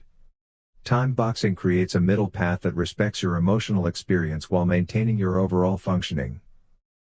The technique involves consciously deciding how much time a particular emotion deserves based on its significance and your current life demands. You might allocate 30 minutes to feel disappointed about a work setback, 2 hours to process grief after receiving bad news, or 15 minutes to experience frustration about a traffic delay.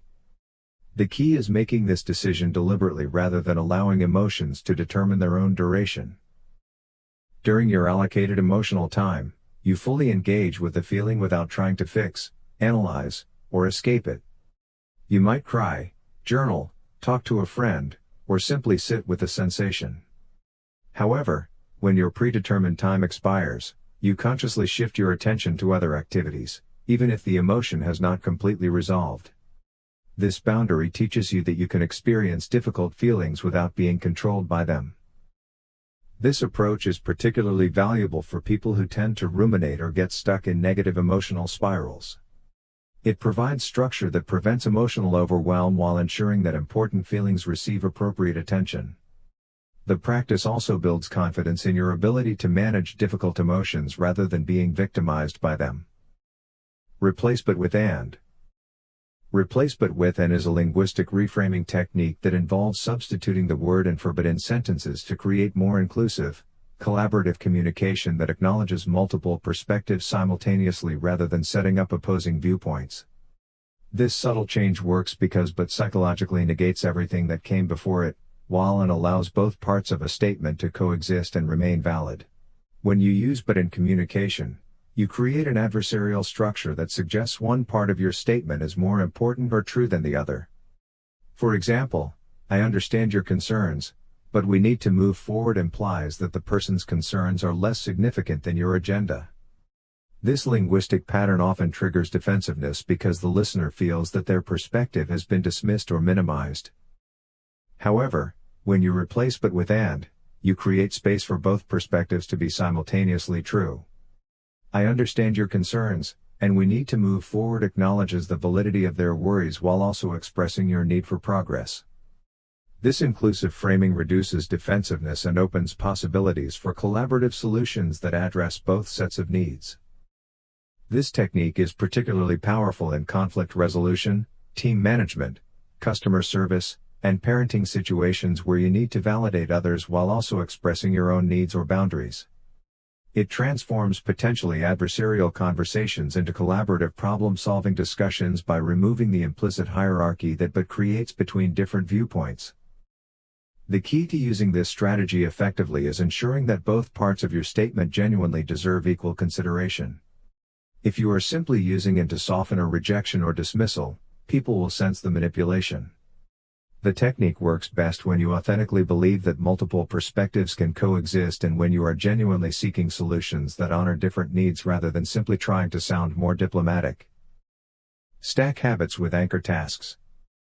Stack habits with anchor tasks is a behavioral design technique that involves attaching new habits you want to develop to existing routines that are already firmly established in your daily life. This method works by leveraging the neurological pathways of automatic behaviors to create triggers for new actions, making habit formation more reliable than relying solely on motivation or willpower. Your brain creates habits through repetitive neural pathways that eventually become automatic responses to specific environmental or temporal cues. Well-established routines like brushing your teeth, making coffee, or checking your phone operate with minimal conscious effort because they have been reinforced thousands of times. By linking new behaviors to these existing habit loops, you can piggyback on the automaticity that already exists rather than trying to build entirely new neural pathways from scratch. The technique follows a simple formula of identifying a reliable anchor habit and immediately following it with your desired new behavior. For example, you might stack a new meditation practice after your existing coffee making routine, or add a gratitude practice after brushing your teeth at night. The key is choosing anchor tasks that happen consistently and are unlikely to be disrupted by schedule changes or life circumstances. Effective habit stacking requires matching the energy level and context of your new habit with your chosen anchor. High-energy activities work best when stacked with morning routines, while reflective practices pair well with evening anchors. You also want to ensure that the sequence feels natural and logical rather than forced or artificial. This approach is more reliable than time-based habit formation because existing routines are less likely to be disrupted than arbitrary schedule commitments. Even when your day becomes chaotic, you still brush your teeth or make coffee, which means your stacked habits maintain their triggers. The method builds momentum because successful habit stacking often creates chains of positive behaviors that reinforce each other throughout the day. Write a fake Amazon review of your day. Write a fake Amazon review of your day is a reflective exercise that involves summarizing your daily experiences using the familiar format and tone of online product reviews, complete with star ratings and detailed commentary about what worked well and what needs improvement. This technique works by providing structure and objectivity to self-reflection while making the process engaging and less intimidating than traditional journaling. The Amazon review format naturally encourages balanced evaluation because people expect both positive and negative feedback and honest reviews. When you write about your day as if rating a product, you automatically consider multiple aspects of your experience rather than focusing solely on problems or successes. This comprehensive perspective helps you recognize patterns, celebrate small wins, and identify specific areas for improvement. The technique also creates psychological distance from your experiences by treating them as external phenomena to evaluate rather than personal judgments about your worth or character. Instead of thinking I had a terrible day because I'm disorganized, you might write day performance was impacted by poor time management, though morning productivity was surprisingly strong. Would recommend better planning tools for future use. This playful approach to reflection often reveals insights that serious introspection might miss because the humor and creativity involved engages different parts of your brain. The review format also encourages specificity about what exactly made experiences positive or negative, which provides actionable information for making tomorrow better. You can enhance this exercise by including star ratings for different categories like productivity, relationships, self-care, or mood, along with specific recommendations for improvement. Some people find it helpful to write reviews for different aspects of their day separately, such as work performance, evening routine, or social interactions. The key to making this technique valuable is writing honest, detailed reviews rather than superficial summaries. Focus on specific behaviors, circumstances, and outcomes that contributed to your overall daily experience, just as you would when reviewing an actual product. Replace motivation with systems. Replace motivation with systems is a productivity philosophy that involves building reliable processes, environmental structures, and behavioral frameworks that produce desired outcomes regardless of your emotional state or energy levels. This approach works because motivation is inherently unreliable and fluctuates based on mood, circumstances, and energy, while well-designed systems operate consistently regardless of how you feel. Most people approach goals by trying to maintain high levels of motivation and enthusiasm, but this strategy fails because motivation naturally ebbs and flows. When motivation is high, people often overcommit to ambitious plans that become impossible to maintain when their emotional energy inevitably decreases. This cycle of motivation-driven action followed by motivation-depleted inaction creates frustration and abandonment of important goals. Systems thinking focuses on creating processes that make desired behaviors easier and more automatic rather than relying on willpower or inspiration. Instead of depending on motivation to exercise regularly, you might create a system that includes workout clothes laid out the night before, a gym bag packed and ready by the door, and a predetermined schedule that requires no daily decision-making. The system handles the logistics while reducing the mental energy required to take action. Effective systems eliminate decision fatigue, reduce friction for positive behaviors, and create environmental cues that prompt action.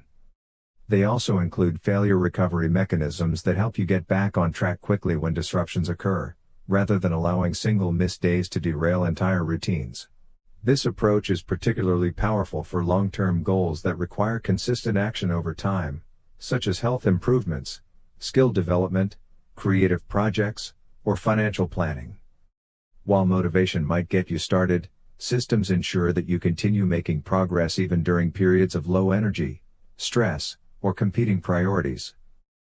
The key to building effective systems is focusing on process improvements rather than outcome optimization, making behaviors easier rather than trying to increase willpower, and designing for consistency rather than intensity. Rehearse stressful conversations in your mind.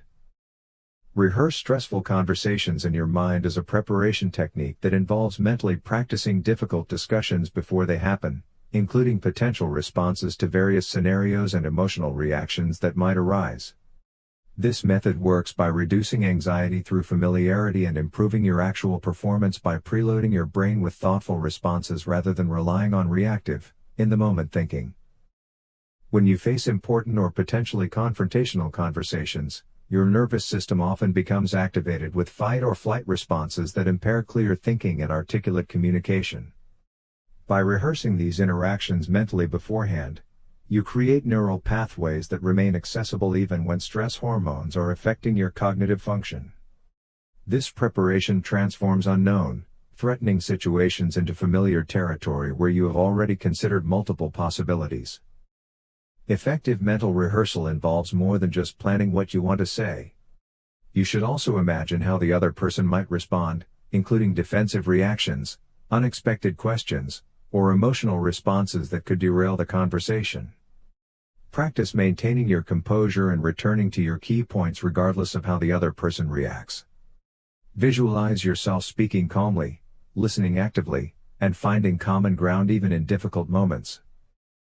This technique is particularly valuable for performance reviews, relationship discussions, conflict resolution, salary negotiations, or any conversation where the stakes feel high and emotions might run hot. The mental practice reduces the element of surprise that often triggers poor communication choices and helps you stay focused on your objectives rather than getting sidetracked by defensive reactions. The key to effective mental rehearsal is balancing preparation with flexibility. While you want to have considered various scenarios, avoid becoming so attached to specific scripts that you cannot adapt when real conversations take unexpected directions. Use the rehearsal to build confidence and clarity about your core message rather than trying to control every aspect of the interaction. Write it down, then walk away. Write it down, then walk away is a cognitive processing technique that involves capturing your thoughts, problems, or emotions on paper and then physically distancing yourself from that written content to allow your subconscious mind to work on solutions while giving your conscious mind a break from rumination. This method works by externalizing internal mental content, which reduces psychological pressure and creates space for fresh perspectives to emerge naturally. When thoughts or problems circulate endlessly in your mind, they consume mental energy and create anxiety without necessarily leading to productive solutions. Your brain becomes trapped in repetitive loops because it treats these concerns as urgent tasks that must be held in working memory. However, when you write down these thoughts, you signal to your mind that the information has been captured and preserved, which allows your mental resources to be redirected toward other activities. The physical act of walking away is crucial because it creates both literal and psychological distance from the problems you have documented. This separation prevents you from immediately returning to worry or attempting to force solutions through continued mental effort. Instead, your subconscious mind can process the information in the background while you engage in other activities, often leading to insights or solutions that emerge when you least expect them. This technique is particularly effective for complex decisions, creative blocks, relationship conflicts, or any situation where overthinking has become counterproductive. Many people discover that solutions appear during unrelated activities like showering, exercising, or doing routine tasks after they have written down their concerns and stepped away from active problem solving. To implement this strategy effectively, write comprehensively about your situation without censoring or organizing your thoughts. Include facts, emotions, concerns, and potential solutions in whatever order they occur to you. The goal is complete mental download rather than structured analysis. Then physically leave the written material for at least several hours or overnight before returning to review what you have captured. Use physical tokens for focus. Use physical tokens for focus is a concentration technique that involves designating specific objects as symbols of focused attention, then manipulating these tokens to signal transitions between different mental states or work modes. This method works by creating tangible anchors for abstract mental processes, making it easier to enter and maintain focused states while providing clear boundaries between different types of activities. Your brain responds powerfully to physical cues and rituals that signal intended behaviors or mental states. When you consistently associate specific objects with focused work, these tokens become neurological triggers that help your mind shift into the appropriate mode more quickly and reliably than trying to achieve focus through willpower alone. The physical manipulation of tokens also engages your kinesthetic senses, which can enhance concentration for people who benefit from tactile input. Effective focus tokens can be anything that feels meaningful to you and is easy to manipulate.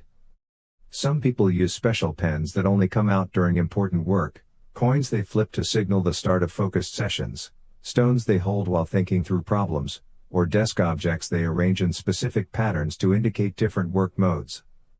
The key is consistency in associating the token with your intended mental state.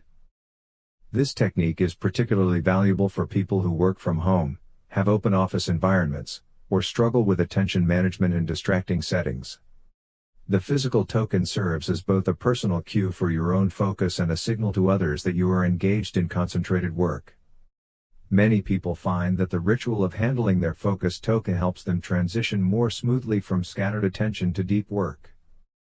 To implement this strategy effectively, choose tokens that feel pleasant to handle and are always accessible in your work environment. Develop specific rituals around how you use these objects, such as placing a stone on your desk to begin focused work and returning it to a drawer when taking breaks. The consistency of these physical actions reinforces the mental associations that make the technique effective. Celebrate micro wins publicly.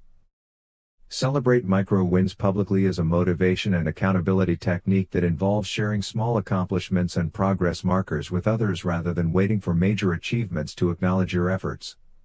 This method works by leveraging social validation and positive reinforcement to maintain momentum on long-term goals while building supportive community connections around your personal development efforts.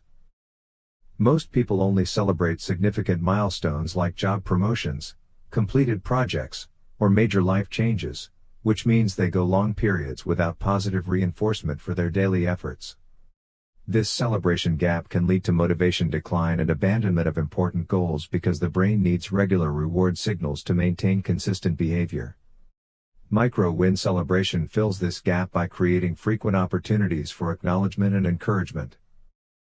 Public sharing amplifies the motivational impact of small victories because it engages your social identity and creates external accountability. When you tell others about your progress, you not only receive their support and encouragement but also strengthen your own commitment by making your efforts visible to your community. This social component transforms private struggles into shared journeys where others can offer encouragement and celebrate alongside you. Effective micro-wins might include completing a workout, eating a healthy meal, finishing a difficult task, having a productive conversation, or making progress on a creative project. The key is recognizing genuine effort and progress rather than only acknowledging perfect outcomes. This approach helps you build confidence and maintain motivation even when facing setbacks or slow progress toward larger goals. To implement this strategy effectively, choose appropriate platforms and audiences for sharing your micro-wins. This might include close friends, family members, online communities, social media, or accountability partners who understand your goals. Focus on sharing the effort and process rather than just outcomes, and be genuine about both successes and challenges to create authentic connections with others who support your growth. 2-minute rule for procrastination. 2-minute rule for procrastination is a productivity technique that states if a task can be completed in 2 minutes or less, you should do it immediately rather than adding it to your to-do list or postponing it for later. This method works by eliminating the mental overhead of task management for small items while preventing the accumulation of minor responsibilities that can create overwhelming backlogs. Procrastination often stems from the mental energy required to track, prioritize, and manage tasks rather than the actual difficulty of completing them. When you defer a 2-minute task, you create ongoing cognitive load because your brain must remember the task, decide when to do it, and maintain awareness that it remains incomplete. This mental overhead often exceeds the energy required to simply complete the task immediately. The 2-minute threshold is carefully chosen because it represents the break-even point where task management overhead equals task execution effort. Tasks that take longer than 2 minutes often benefit from planning, scheduling, or breaking into smaller components, while shorter tasks create more complexity through deferral than through immediate completion. This rule is particularly effective for email responses, filing documents, cleaning small messes, making brief phone calls, or handling routine administrative tasks that tend to accumulate when postponed. By clearing these small items immediately, you maintain cleaner mental space and prevent the psychological weight that comes from growing lists of minor undone tasks. To implement this technique effectively, you need to accurately estimate task duration and resist the temptation to expand simple tasks into larger projects. When you notice a quick task, ask yourself honestly whether it can be completed in 2 minutes, then either do it immediately or add it to your formal task management system. The key is making this decision quickly and consistently to prevent small tasks from becoming mental clutter. End the day with one unfinished task. End the day with one unfinished task is a productivity technique based on the Zeigarnik effect that involves deliberately stopping work in the middle of a project or task rather than completing everything before finishing your workday. This method works by creating psychological tension that keeps your mind engaged with the work even during rest periods, making it easier to resume the next day with immediate momentum and clarity. When you complete all your tasks before ending your workday, you face the psychological challenge of starting fresh the next morning, which often requires significant mental energy to regain focus and remember where you left off.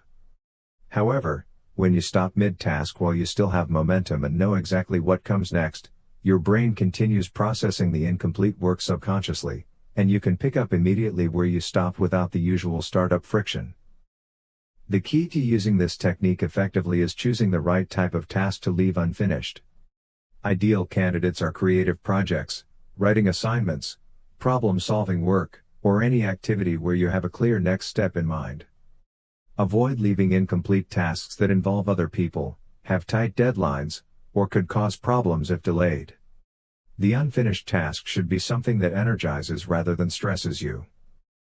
This approach is particularly valuable for creative professionals, writers, researchers, or anyone engaged in complex projects that require sustained mental engagement.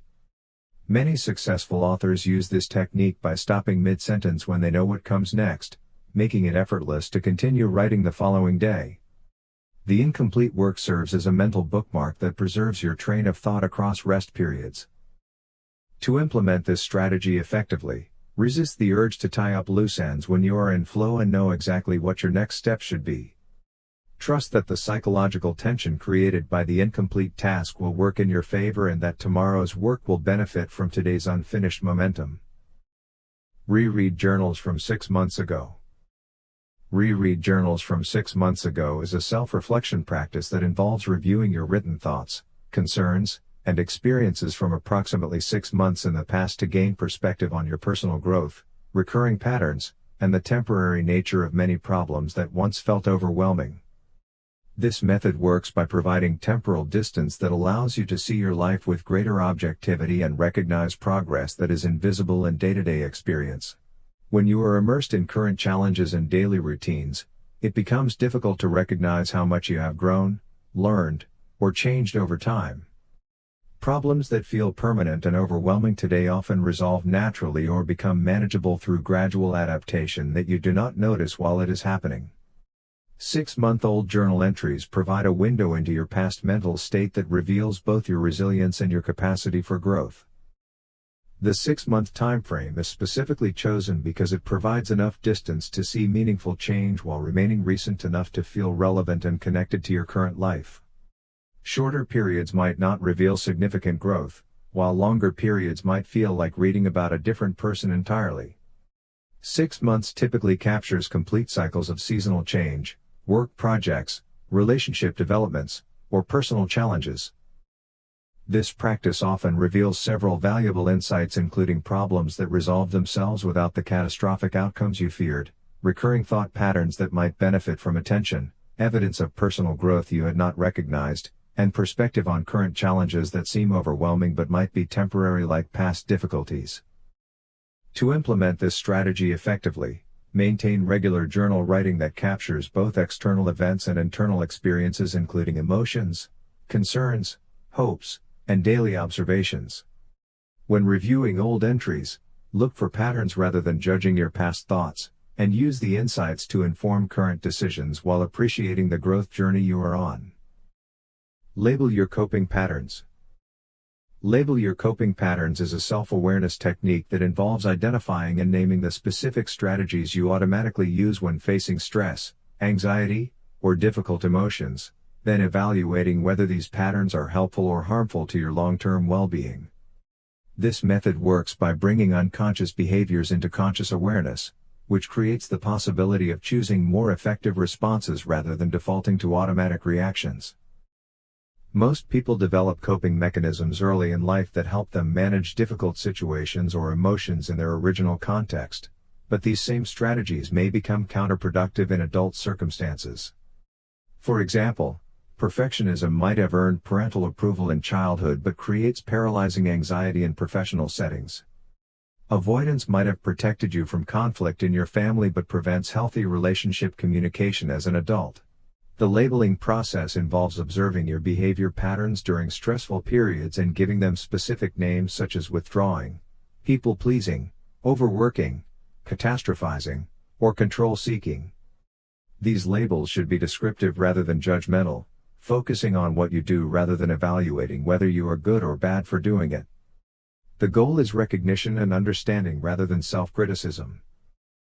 Once you can identify your coping patterns, you can evaluate their effectiveness in your current life circumstances. Some patterns might be genuinely helpful and worth maintaining, while others might be outdated responses that no longer serve you. This awareness creates choice points where you can consciously decide whether to engage your automatic pattern or try a different approach. This technique is particularly valuable during therapy, personal development work, or periods of significant life change when old coping strategies might not be adequate for new challenges. By understanding your default responses, you can develop more flexible and appropriate ways of managing stress while honoring the protective function that your patterns originally served. Deep breathing for nervous system reset. Deep breathing for nervous system reset is a physiological regulation technique that uses specific breathing patterns to activate your parasympathetic nervous system and counteract the stress response by sending signals to your brain that you are safe and can relax. This method works because breathing is one of the few functions that operates both automatically and under conscious control, making it a direct pathway to influence your nervous system state. When you experience stress, anxiety, or activation, your sympathetic nervous system triggers rapid, shallow breathing as part of the fight or flight response. This breathing pattern maintains and amplifies stress by sending danger signals to your brain. However, when you consciously shift to slow, deep breathing, you activate the parasympathetic nervous system, which governs rest, digestion, and recovery functions. The most effective breathing pattern for nervous system reset involves inhaling slowly through your nose for 4 counts, holding the breath for 4 counts, then exhaling slowly through your mouth for 6 to 8 counts. The extended exhale is particularly important because it stimulates the vagus nerve, which directly communicates relaxation signals to your brain. This pattern should be repeated for at least several minutes to achieve meaningful physiological changes. This technique is particularly valuable during panic attacks, before stressful events, when feeling overwhelmed, or any time you notice physical signs of stress activation such as rapid heartbeat, muscle tension, or scattered thinking. Unlike other relaxation methods that require specific environments or extended time commitments, deep breathing can be practiced anywhere and provides relatively immediate relief. To implement this strategy effectively, practice the breathing pattern during calm periods so it becomes easily accessible during stressful moments. Focus on making your exhales longer than your inhales, breathe into your belly rather than your chest, and maintain gentle attention on the physical sensations of breathing rather than trying to force relaxation. The key is consistency and patience as your nervous system gradually responds to the breathing signals. Shake your body when stuck. Shake your body when stuck is a somatic release technique that involves physically shaking or moving your body to discharge built-up tension and reset your nervous system when you feel mentally or emotionally trapped in unproductive states. This method works because physical movement helps metabolize stress hormones, stimulates circulation, and interrupts the neurological patterns that maintain stuck mental states. When you feel stuck in problem-solving, creative work, or emotional processing, your body often holds corresponding physical tension that reinforces the mental stagnation. Tight muscles, shallow breathing, and restricted movement create feedback loops that maintain psychological rigidity. Physical shaking breaks these patterns by introducing movement and energy that can shift both your physical and mental state simultaneously. The shaking technique is inspired by how animals naturally discharge trauma and stress in the wild. After escaping predators, animals shake vigorously to release the activation energy from their nervous systems, then return to normal behavior. Humans often suppress this natural discharge mechanism, which can lead to accumulated tension and stuck energy that manifests as mental fog, creative blocks, or emotional overwhelm. Effective body shaking involves starting with gentle movements and gradually increasing intensity based on what feels natural and relieving. You might shake your hands and arms, bounce up and down, wiggle your whole body, or engage in any movement that feels like it is releasing tension. The key is following your body's impulses rather than forcing specific movements or maintaining rigid techniques. This approach is particularly valuable when you have been sitting for extended periods, feeling mentally stuck on problems, experiencing creative blocks, or noticing physical tension from stress. Many people find that just 2 to 3 minutes of intentional shaking can dramatically shift their mental state and provide fresh perspective on challenges that previously felt overwhelming. Use ambient noise for focus.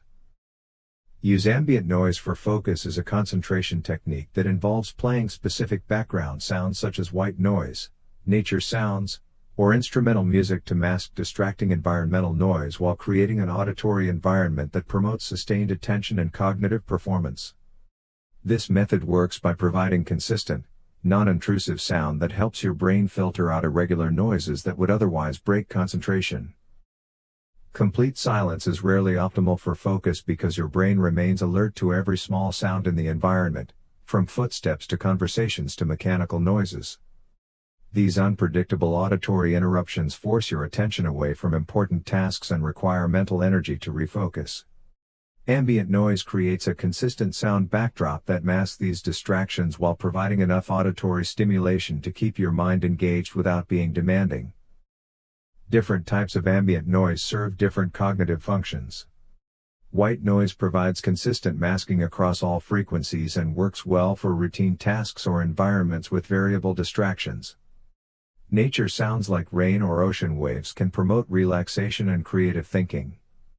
Instrumental music without lyrics can enhance mood and motivation for tasks that benefit from emotional engagement. The key is choosing sounds that match your specific work requirements and personal preferences. This technique is particularly effective in open offices, coffee shops, shared living spaces, or any environment where you cannot control background noise levels. Many people find that consistent ambient noise helps them enter flow states more easily and maintain concentration for longer periods than working in variable acoustic environments. To implement this strategy effectively, experiment with different types of ambient sounds to find what works best for different kinds of work. Use comfortable headphones or speakers that provide good sound quality without causing physical discomfort during extended use. Keep volume levels moderate enough to maintain awareness of important environmental cues while still masking distracting noises. Consider creating playlists for different work modes to eliminate the distraction of choosing sounds during focused work periods. Imagine time as currency. Imagine time as currency is a decision-making framework that involves treating your time as a finite, valuable resource that must be spent deliberately and carefully, similar to how you manage money. This method works by making the abstract concept of time more concrete and forcing you to consider the opportunity cost of how you choose to allocate your hours and attention. Most people have an intuitive understanding of financial budgeting and spending decisions because money is tangible and quantifiable. However, time often feels unlimited or abstract, leading to careless allocation of this truly irreplaceable resource. When you mentally convert time into currency terms, asking questions like, is this meeting worth $50 of my time? Or would I pay $20 to avoid this task? You gain clarity about what deserves your attention. This framework helps you recognize that saying yes to one activity automatically means saying no to other possibilities. Just as spending money on one purchase reduces your ability to buy other things, spending time on low-value activities prevents you from engaging in more meaningful or productive pursuits. The currency metaphor makes these trade-offs visible and forces more conscious decision-making. The technique is particularly powerful for evaluating social commitments, work requests, entertainment choices, and routine activities that consume significant time without providing proportional value. By assigning hypothetical dollar values to your time based on your goals and priorities, you can make more objective decisions about which opportunities deserve your investment. To implement this strategy effectively, calculate an approximate hourly rate for your time based on your income, goals, or personal valuation of your hours. Use this rate to evaluate decisions by asking whether you would pay that amount for the benefit you expect to receive. Remember that some activities have value beyond immediate productivity, such as relationships and personal development, and factor these benefits into your time currency calculations. Meditate for 10 minutes a day. Meditate for 10 minutes a day is a mindfulness practice that involves setting aside a brief daily period for focused attention training, typically involving breath awareness, body scanning, or other meditation techniques that strengthen your ability to observe thoughts and emotions without becoming overwhelmed by them. This method works by literally changing your brain structure through neuroplasticity, strengthening areas associated with attention, emotional regulation, and self-awareness. Regular meditation practice, even in short durations, creates measurable changes in brain regions including the prefrontal cortex, which governs executive function and decision-making, and the amygdala, which processes fear and emotional reactivity.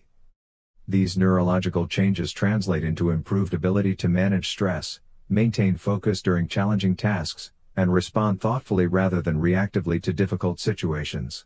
The 10-minute duration is specifically chosen because it is long enough to provide meaningful benefits while being short enough to maintain consistency. Many people abandon meditation practices because they attempt overly ambitious schedules that become difficult to sustain. 10 minutes requires genuine commitment while remaining manageable even during busy periods, making it more likely that you will develop a lasting habit.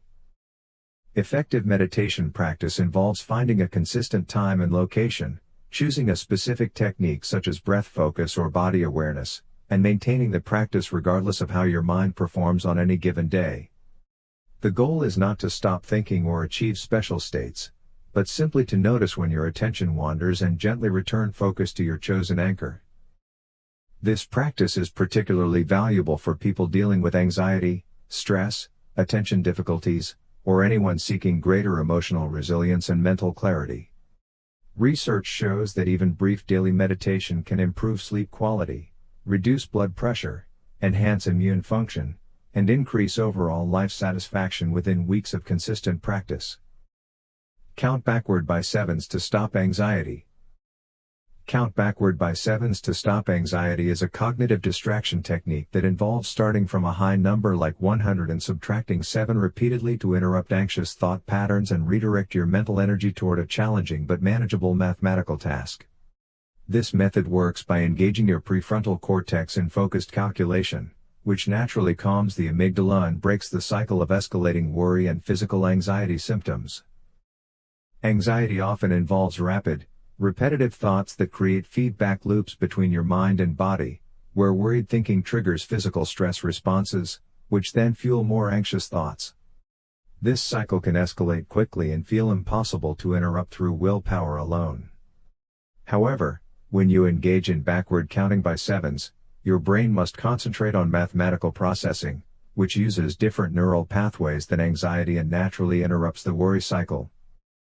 The specific choice of counting backward by sevens is important because it requires enough cognitive effort to fully engage your attention while remaining achievable under stress. Counting by ones would be too easy and might not break through anxiety, while more complex math could become frustrating and increase stress. Subtracting sevens requires concentration without being overwhelming, making it an ideal balance for anxiety interruption. This technique is particularly effective during panic attacks, worry spirals, or moments when anxiety feels physically overwhelming. The counting provides a concrete anchor for your attention while the mathematical challenge prevents your mind from returning immediately to anxious thoughts. Many people find that by the time they have counted down through several numbers, their physical anxiety symptoms have begun to subside. To implement this strategy effectively, start with a number like 100 or 93 and subtract 7 repeatedly while saying the number silently or aloud. If you make mistakes, simply continue from wherever you are rather than starting over. Focus entirely on the mathematical process rather than trying to count perfectly. The goal is attention redirection rather than mathematical accuracy. Cold showers for mood reset. Cold showers for mood reset is a physiological intervention that involves exposing your body to cold water for brief periods to trigger neurochemical changes that improve mood, increase alertness, and build psychological resilience. This method works by activating your sympathetic nervous system in a controlled way, releasing norepinephrine and endorphins that create natural mood elevation while training your nervous system to handle stress more effectively. When cold water hits your body, it creates what researchers call controlled stress that triggers many of the same physiological responses as exercise or other beneficial stressors. Your body releases norepinephrine, a neurotransmitter that acts as both a hormone and a neurotransmitter, improving focus and mood while reducing inflammation. Cold exposure also stimulates endorphin production, creating natural feelings of well-being and accomplishment. The psychological benefits extend beyond the immediate neurochemical effects because successfully enduring cold exposure builds confidence in your ability to handle discomfort and stress. This practice strengthens what psychologists call stress inoculation, where controlled exposure to manageable challenges increases your resilience when facing unexpected difficulties in other areas of life. Cold showers are particularly effective for morning mood enhancement, breaking out of depressive episodes, increasing energy levels, and building mental toughness. Many people report that regular cold exposure helps them feel more capable of handling other challenges throughout the day and provides a reliable method for shifting out of negative emotional states. To implement this strategy safely and effectively, start with brief exposures of 30 seconds to 2 minutes at the end of regular warm showers, gradually increasing duration as your tolerance builds.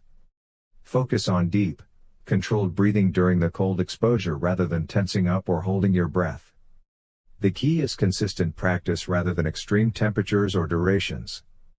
People with certain medical conditions should consult healthcare providers before beginning cold exposure practices. Smile with your eyes. Smile with your eyes is a facial expression technique that involves activating the muscles around your eyes to create what researchers call a Duchenne smile, which produces genuine feelings of warmth and positivity while also communicating authentic friendliness to others. This method works because true smiles engage both the mouth and the orbicularis oculi muscles around the eyes, creating neurological feedback that actually improves your mood while making your expressions appear more genuine and trustworthy. Most people can easily produce fake smiles using only their mouth muscles, but these expressions often appear hollow or forced because they lack the eye engagement that characterizes authentic positive emotion. When you consciously activate the muscles around your eyes by slightly squinting or creating gentle crinkles at the outer corners, you trigger the same neurological pathways that occur during genuine happiness, which can actually improve your emotional state. The technique creates a feedback loop between facial expression and emotional experience because your brain interprets the physical signals from facial muscles as indicators of your current emotional state. When you smile with your eyes, your nervous system receives messages that you are experiencing positive emotions, which can trigger the release of mood-enhancing neurotransmitters like serotonin and dopamine. This approach is particularly valuable in social interactions, professional settings, customer service situations, or any context where you want to convey genuine warmth and build rapport with others. People subconsciously recognize the difference between genuine and fake smiles, and eye-engaged smiles create stronger positive responses and trust from others. To implement this strategy effectively, practice engaging your eye muscles when you smile by gently squinting or imagining that you are smiling at something genuinely amusing or heartwarming. Look in a mirror to observe the difference between mouth-only smiles and full-face expressions that include eye engagement. The key is making this eye engagement feel natural rather than forced, which comes with practice and conscious attention to how genuine positive emotions feel in your face. Ask what would make this 1% better? Ask what would make this 1% better? Is an incremental improvement technique that involves identifying the smallest possible enhancement to any situation, process, or experience rather than seeking dramatic changes or perfect solutions. This method works by bypassing the overwhelm and paralysis that often accompany big improvement goals while creating sustainable momentum through manageable, consistent progress. Most people avoid making improvements because they focus on the gap between their current situation and their ideal outcome, which can feel impossibly large and discouraging. When you ask about 1% improvements, you shift your attention to tiny, achievable changes that require minimal effort or risk. This micro-focus makes action feel accessible and reduces the resistance that prevents most improvement efforts from starting. The power of this approach lies in its compound effect over time. Small improvements accumulate exponentially rather than arithmetically, meaning that consistent 1% enhancements can lead to dramatic transformations over months or years.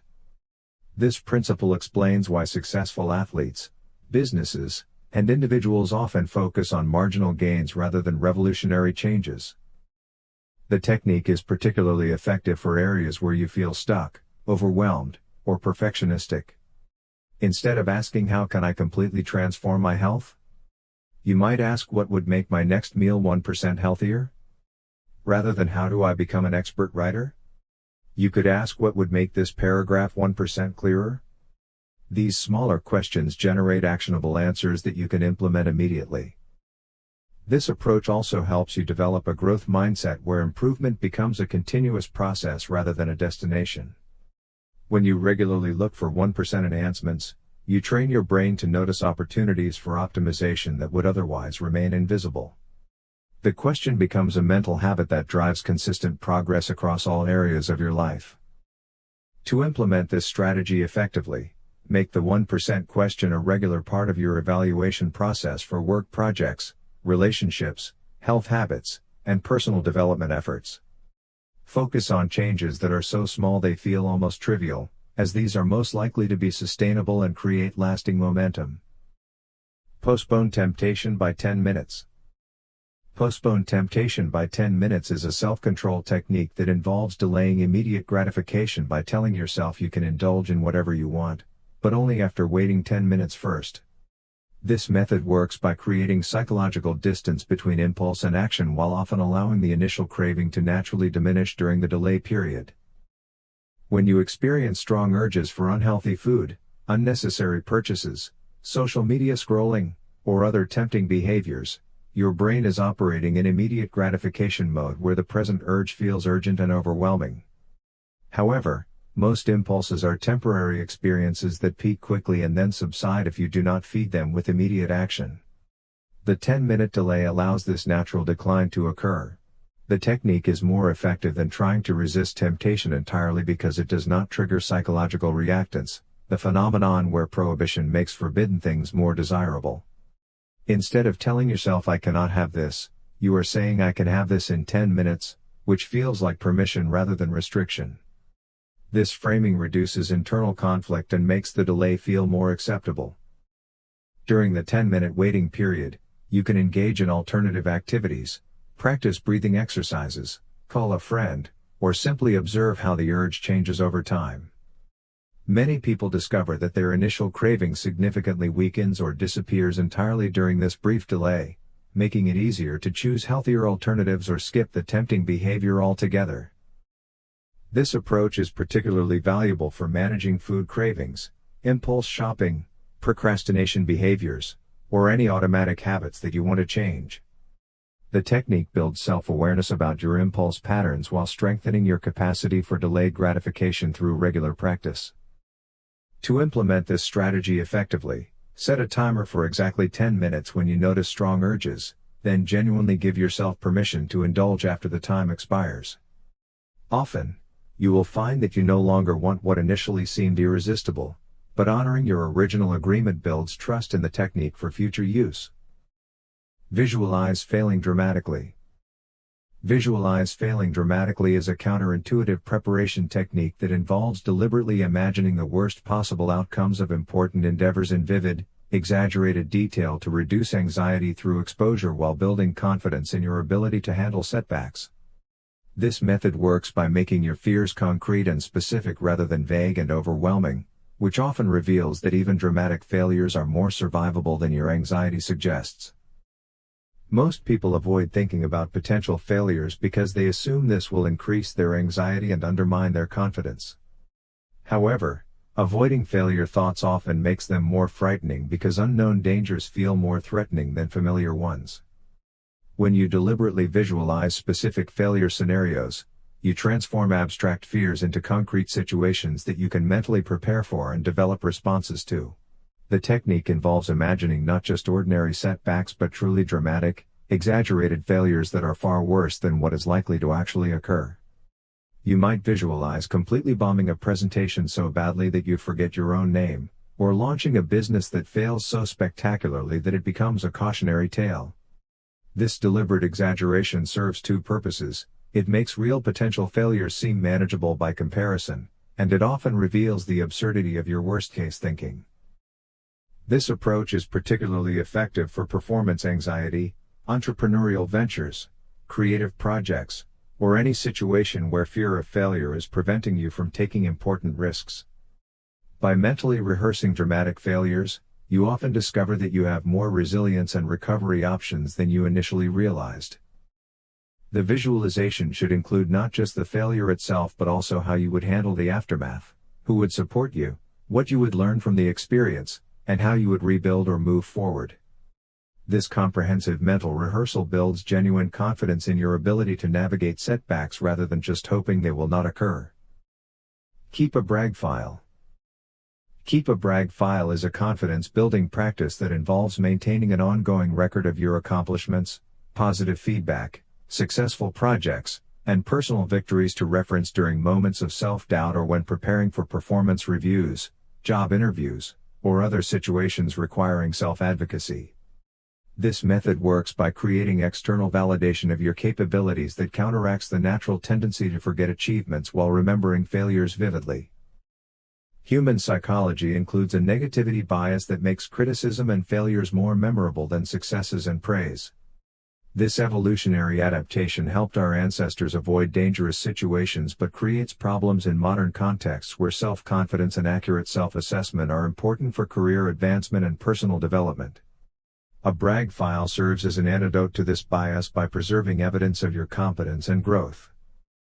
The file should include specific examples of your achievements such as completed projects, positive emails from colleagues or clients, performance review comments, successful presentations, problems you solved, goals you exceeded, and skills you developed.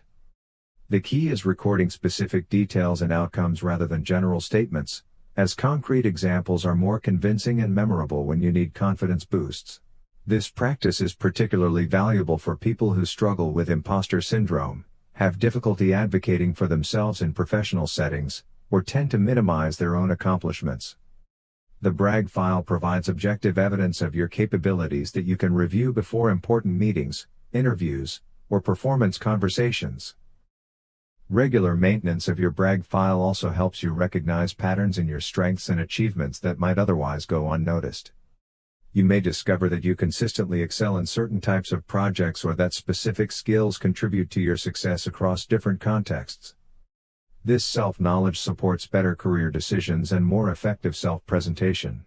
To implement this strategy effectively, create a dedicated document or folder where you can easily add new entries, and make it a habit to record achievements soon after they occur while details are fresh.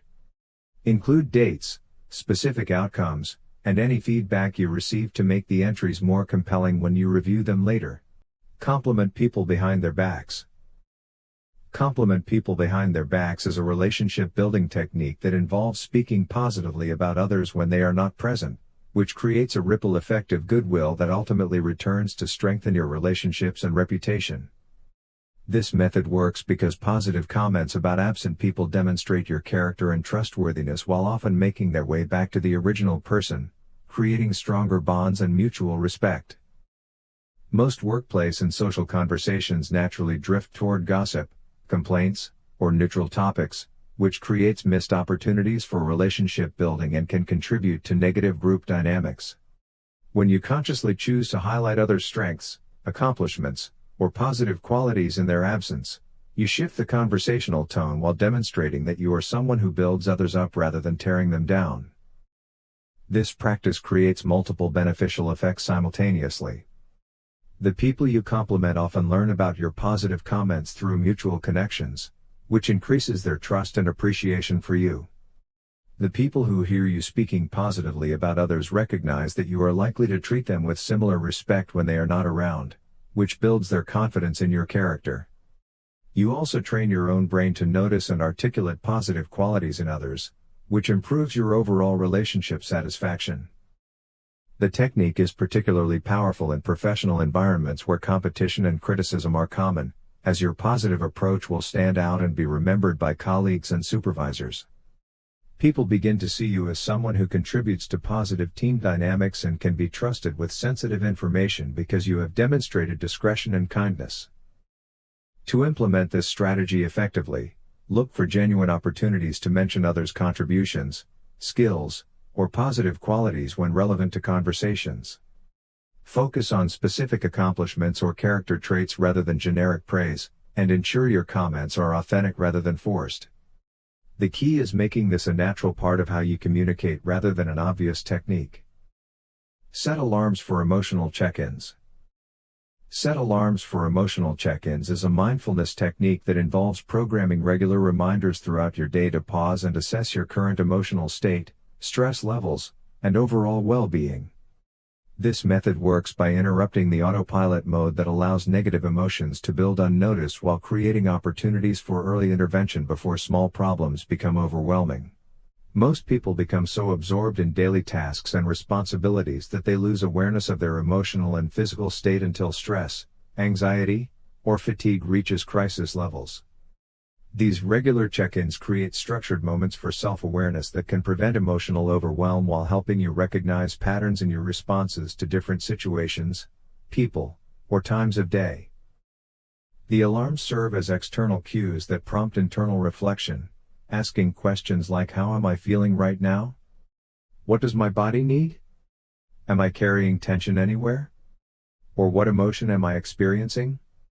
This brief pause allows you to notice early warning signs of stress, fatigue, or emotional buildup that you can address before they impact your performance or relationships. Effective emotional check-ins involve more than just identifying feelings. They also include brief assessments of what might be contributing to your current state and what small adjustments might be helpful. You might realize you need water, a brief walk, deeper breathing, a conversation with someone supportive, or simply acknowledgement of a difficult emotion you have been avoiding.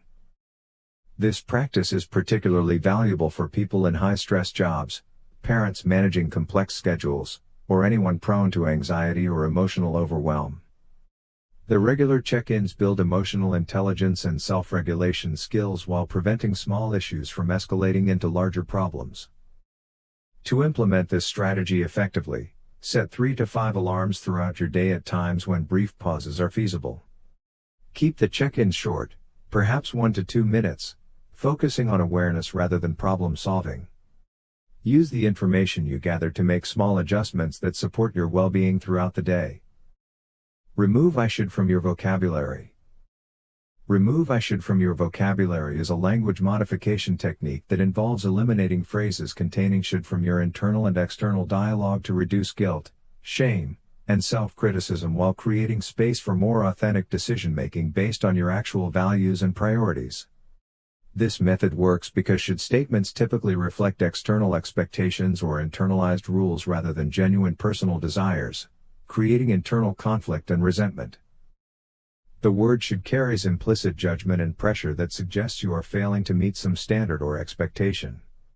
When you tell yourself I should exercise more, I should call my mother, or I should be more productive, you create a dynamic where your current behavior is inadequate and you are somehow deficient for not doing what you should do.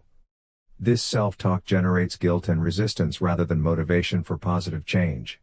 Replacing should with more authentic language transforms your relationship with goals and responsibilities. Instead of I should exercise, you might say I want to exercise because it makes me feel energetic, or I choose not to exercise today and accept that consequence. This shift moves you from external obligation to personal choice, which reduces resistance and increases genuine motivation. The technique also applies to how you think about others, where should statements create unrealistic expectations and disappointment. He should know better or she should appreciate what I do places demands on others that they may not be aware of or able to meet, leading to relationship conflict and personal frustration. This practice is particularly valuable for people who struggle with perfectionism, people-pleasing, or chronic guilt about not meeting various expectations. By removing should language, you can identify which activities and goals genuinely matter to you versus which ones you pursue only because you feel you are supposed to.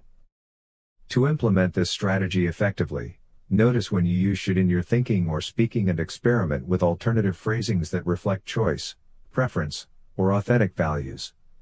Ask yourself whether this should represent something you actually want or simply something you believe you are supposed to want. Focus on what you can control. Focus on what you can control is a mental framework derived from Stoic philosophy that involves directing your attention and energy exclusively toward factors within your direct influence while accepting those outside your control as unchangeable circumstances to adapt to rather than fight against. This method works by reducing wasted mental energy on futile concerns while increasing your effectiveness in areas where your actions can actually make a difference.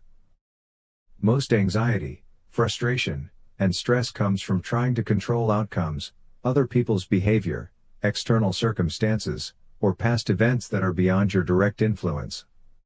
When you invest emotional energy in these uncontrollable factors, you create suffering without producing positive results while depleting the mental resources you need for addressing things you can actually change.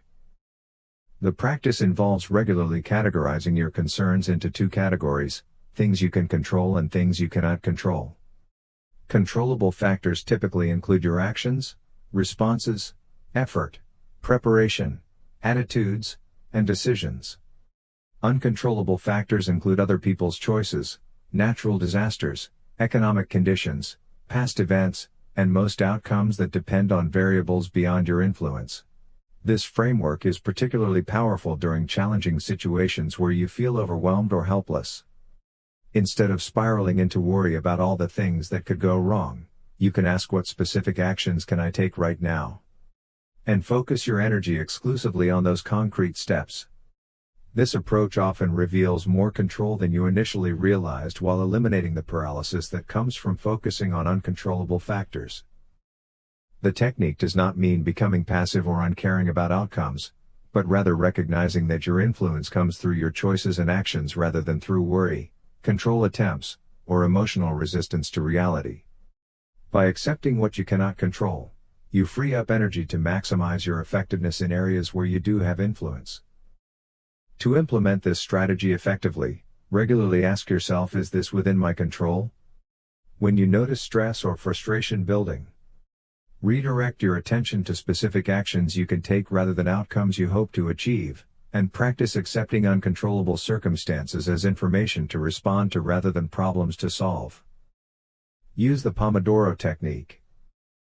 Use the Pomodoro technique is a time management method that involves working in focused 25-minute intervals followed by 5-minute breaks, with longer 15 to 30-minute breaks after every 4 work sessions.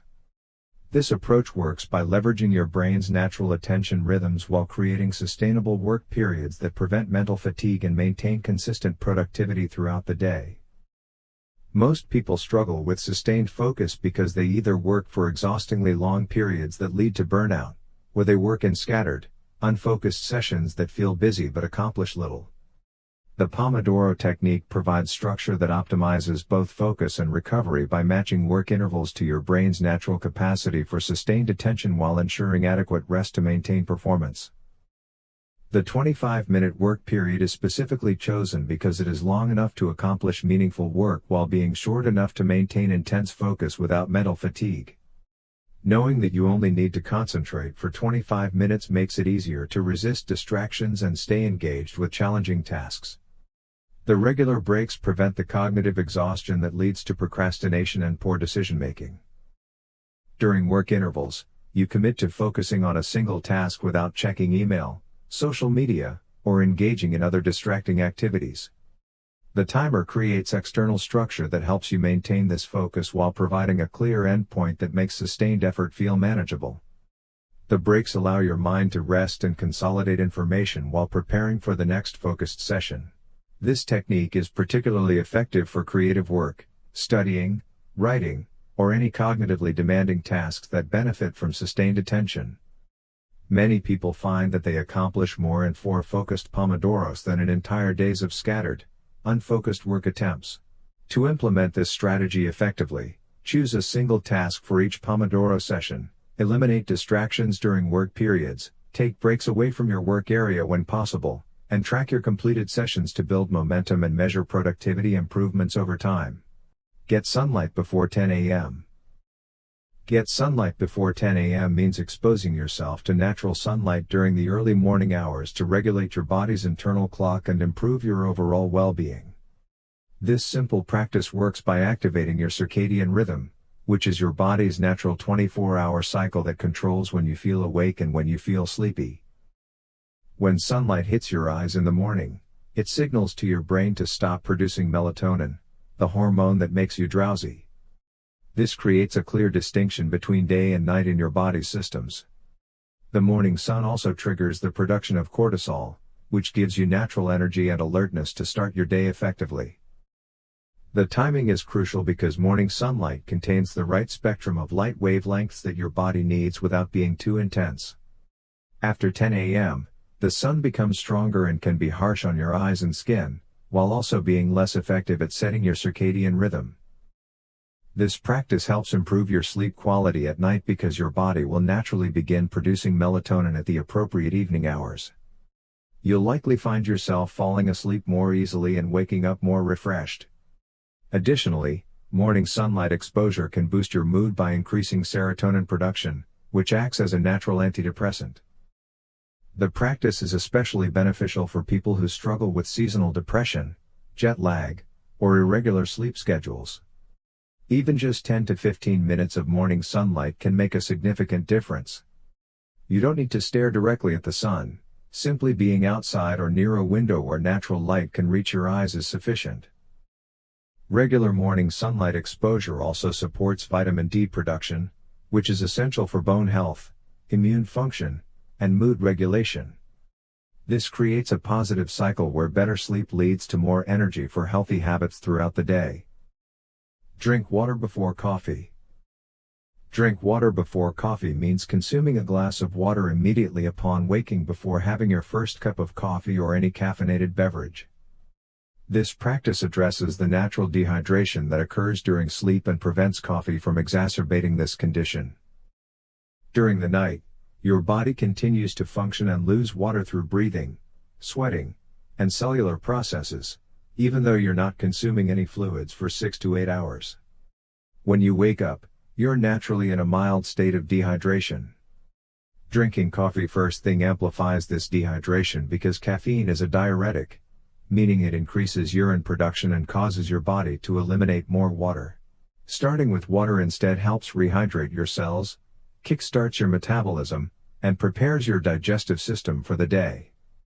Proper hydration improves brain function, as even mild dehydration can affect concentration, memory, and mood. Water also helps flush out toxins that have accumulated overnight and supports your kidneys in their filtering processes. When you drink water before coffee, you'll likely find that you need less caffeine to feel alert and energized. This is because dehydration itself causes fatigue, so by addressing the root cause, you don't need to rely as heavily on stimulants. The practice also helps prevent the jittery feeling that often comes from drinking coffee on an empty, dehydrated stomach. Additionally, starting with water creates a mindful morning routine that sets a positive tone for making healthy choices throughout the day. It's a simple way to prioritize your body's basic needs before turning to external stimulants. The ideal approach is to drink a full glass of water, wait about 15 to 30 minutes, and then enjoy your coffee. This timing allows your body to begin the rehydration process while still letting you maintain your coffee routine. Say "let me get back to you." Say "let me get back to you" means using this specific phrase as a strategic response when someone asks you for a commitment, decision, or answer that you're not prepared to give immediately. This mental hack creates space between the request and your response, allowing you to make better decisions and avoid impulsive commitments that you might later regret. The power of this phrase lies in its ability to interrupt the automatic social pressure to respond immediately. Many people feel compelled to give instant answers to avoid awkwardness or to appear decisive, but this often leads to poor choices made without proper consideration. When someone makes a request, your brain might default to saying yes to avoid conflict or no to avoid burden, neither of which may reflect your true preferences or best interests. Using this phrase gives you time to evaluate the request objectively.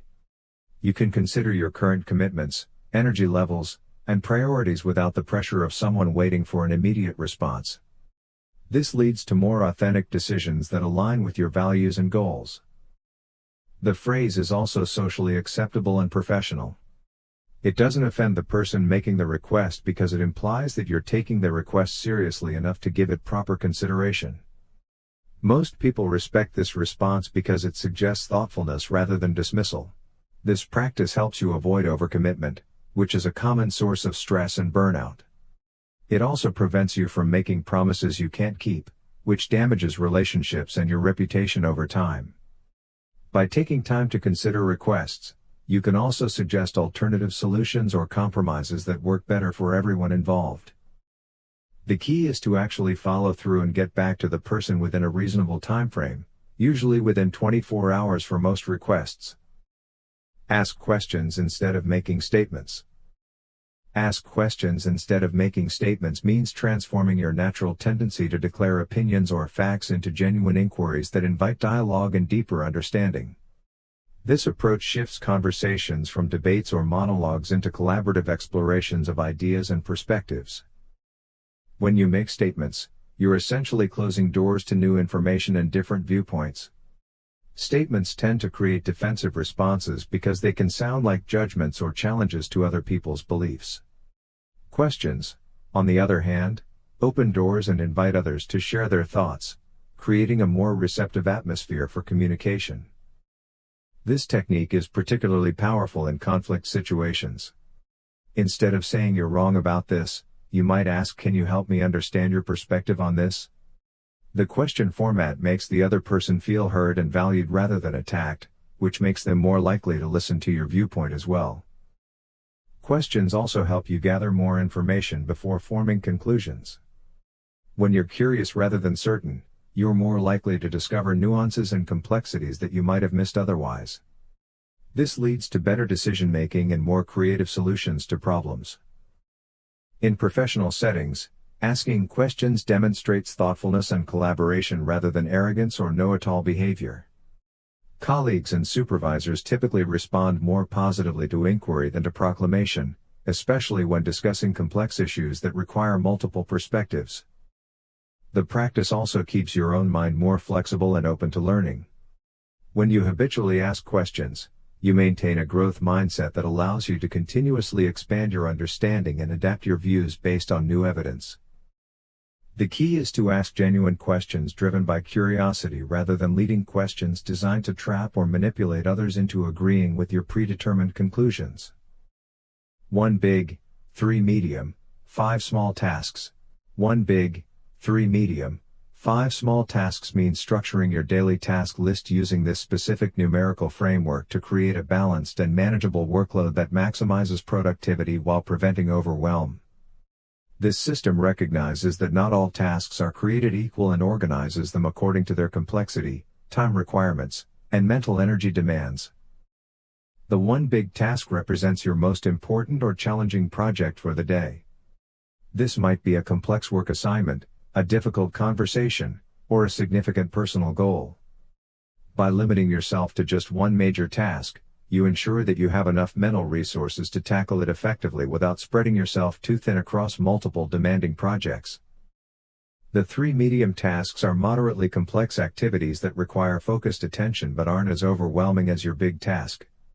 These might include responding to important emails, preparing for meetings, or handling routine but significant responsibilities. Having exactly 3 prevents you from overloading your schedule while still maintaining momentum on important projects.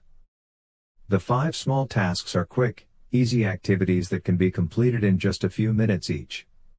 These might include making phone calls, filing documents, or handling simple administrative duties. These smaller tasks serve as productive breaks between more demanding work and provide a sense of accomplishment throughout the day. This structure works because it matches how your brain naturally processes workload. You start with high energy for the big task, use moderate energy for medium tasks, and can complete small tasks even when your energy is lower. The system also provides flexibility since small tasks can fill gaps in your schedule or serve as backup activities when you're waiting for something else. The framework prevents the common mistake of either taking on too much or too little, creating a sustainable pace that maintains productivity without leading to burnout. The 5, 4, 3, 2, 1 grounding technique. The 5, 4, 3, 2, One grounding technique means using your five senses to anchor yourself in the present moment when you're feeling anxious, overwhelmed, or disconnected from reality. This mental health tool works by redirecting your attention away from racing thoughts or intense emotions toward concrete, observable details in your immediate environment. The technique follows a specific countdown format. First, you identify 5 things you can see around you, taking time to really observe their colors, shapes, and details. Next, you focus on 4 things you can physically touch, noticing their textures, temperatures, and weights. Then you listen for 3 distinct sounds in your environment, whether they're nearby or distant. After that, you identify 2 different scents you can smell. Finally, you notice 1 thing you can taste, even if it's just the lingering flavor in your mouth. This practice is particularly effective because it engages your parasympathetic nervous system, which is responsible for your body's rest and relaxation response. When you're anxious or stressed, your mind tends to spiral into future worries or past regrets, but this technique forces your attention back to the here and now where you have actual control. The grounding technique works by interrupting the fight or flight response that occurs during panic attacks or high-stress situations. By deliberately engaging your senses, you're telling your brain that you're safe in your current environment and don't need to maintain a state of high alert. Regular practice of this technique makes it more effective during crisis moments. You can use it anywhere without anyone knowing what you're doing, making it a discreet tool for managing anxiety in public spaces, work meetings, or social situations. The technique is also helpful for people who dissociate or feel disconnected from their bodies during stressful periods. Assume positive intent. Assume positive intent means approaching interactions with others by defaulting to the belief that people are generally trying to do the right thing, even when their actions or words initially seem negative, confusing, or hurtful. This mental framework shifts your interpretation of ambiguous situations toward giving people the benefit of the doubt rather than immediately assuming malicious or selfish motives. This practice recognizes that most interpersonal conflicts arise from miscommunication, different perspectives, or circumstances you might not be aware of, rather than from genuine ill will.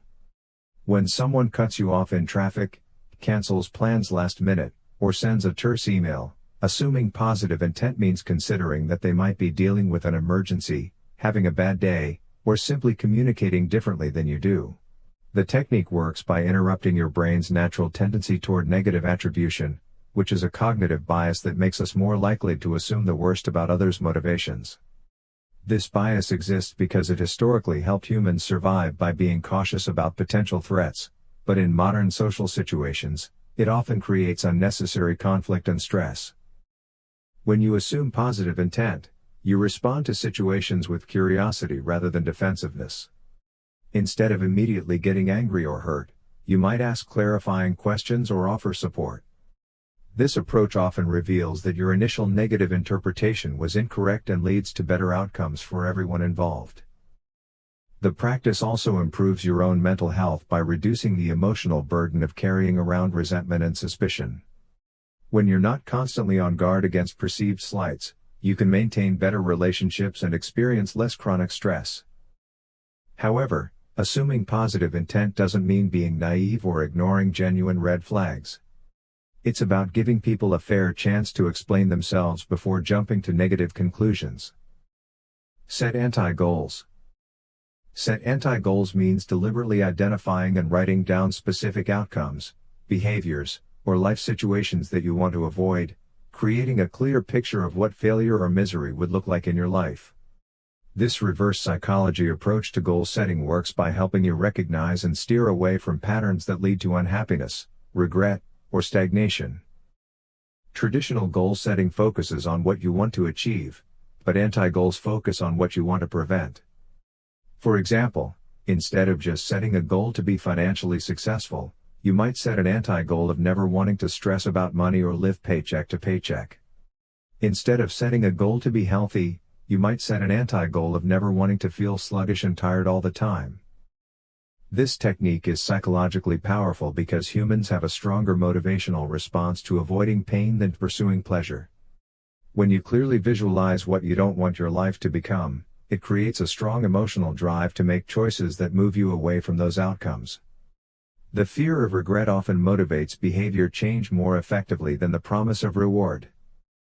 Anti-goals also help you identify your true values by forcing you to consider what really matters to you.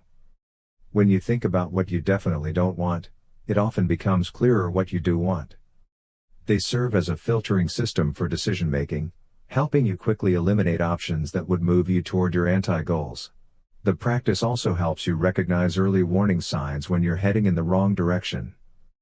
By clearly defining what you want to avoid, you become more aware of behaviors or circumstances that might lead you toward those undesirable outcomes, allowing you to course correct before it's too late. Smile before phone calls. Smile before phone calls means deliberately putting a genuine smile on your face in the moments just before answering or making a phone call, even though the person on the other end cannot see you. This simple physical action has a profound impact on your voice, mood, and the overall quality of the conversation that follows. The technique works because smiling triggers both physiological and psychological changes in your body. When you smile, your facial muscles send signals to your brain that you're happy or content, which actually improves your mood through a process called facial feedback. This isn't fake positivity, but rather using your body's natural systems to shift your mental state in a more positive direction. Smiling also physically changes how your voice sounds. When you smile, your cheeks lift, which opens up your vocal passages and creates a warmer, more pleasant tone. People can actually hear the difference in your voice when you're smiling, even though they can't see your face. This makes you sound more approachable, confident, and friendly, which immediately improves the other person's perception of you in the conversation. The practice is particularly valuable for professional phone calls, customer service interactions, or difficult conversations. Starting with a smile sets a positive tone that can influence the entire interaction. It also helps reduce your own anxiety about the call because the act of smiling naturally relaxes your body and mind. The technique works best when the smile is genuine rather than forced. Taking a moment to think of something pleasant or amusing before the call can help create an authentic smile. Even if you start with a somewhat artificial smile, the physical act often leads to a more genuine positive feeling as the conversation progresses. This small habit can significantly improve your relationships and professional interactions over time. Don't argue when hungry.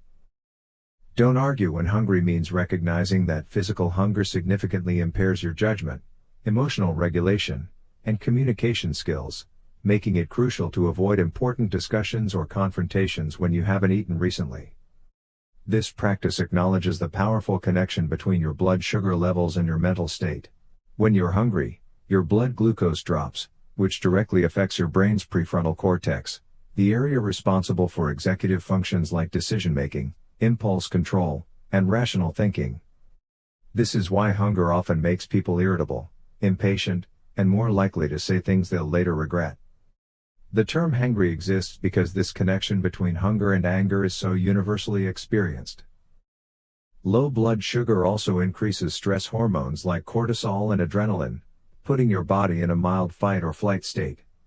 In this condition, you're more likely to perceive neutral comments as threats, misinterpret others' intentions, and respond with disproportionate emotional intensity. Your ability to listen actively and empathize with others is significantly reduced when your body is focused on the immediate need for food. The practice involves postponing serious conversations, negotiations, or confrontations until after you've eaten something substantial. This doesn't mean avoiding all interaction when hungry, but rather recognizing that complex or emotionally charged discussions are likely to go poorly if attempted while your blood sugar is low. Implementing this rule can prevent many unnecessary conflicts and damaged relationships. Arguments that seem incredibly important when you're hungry often feel much less significant after you've had a meal. The issues might still need to be addressed, but you'll be in a much better mental state to handle them constructively. The practice also extends to making important decisions, as hunger affects judgment in all areas, not just interpersonal conflicts. Keep workspace minimal. Keep workspace minimal means intentionally maintaining a clean, Uncluttered physical environment where you work by removing unnecessary items and keeping only the essential tools and materials you need for your current tasks. This practice recognizes that your external environment directly influences your internal mental state and cognitive performance. Visual clutter creates mental clutter because your brain is constantly processing everything in your field of vision, even when you're not consciously paying attention to it. When your workspace is filled with stacks of papers, random objects, multiple projects, and general disorganization, your mind has to work harder to filter out distractions and focus on what's important. This cognitive load reduces your ability to think clearly and make good decisions. A minimal workspace reduces decision fatigue by eliminating unnecessary choices about where to look, what to grab, or how to organize your materials. When everything has a designated place and only current projects are visible, you can direct your mental energy toward productive work rather than managing your environment. This leads to improved focus, faster task completion, and better quality output. The practice also creates psychological benefits beyond productivity. A clean, organized space provides a sense of control and calm that reduces stress and anxiety. Many people find that working in a minimal environment helps them think more creatively because their minds aren't competing with visual distractions. Maintaining a minimal workspace doesn't mean having nothing on your desk, but rather being intentional about what you keep visible. Essential items like your computer, a notebook, and perhaps one current project can remain, while everything else should be stored out of sight but easily accessible when needed. The key is developing systems for regularly clearing your space and returning items to their designated homes, making minimalism a sustainable practice rather than a one-time cleanup effort. Use if-then planning.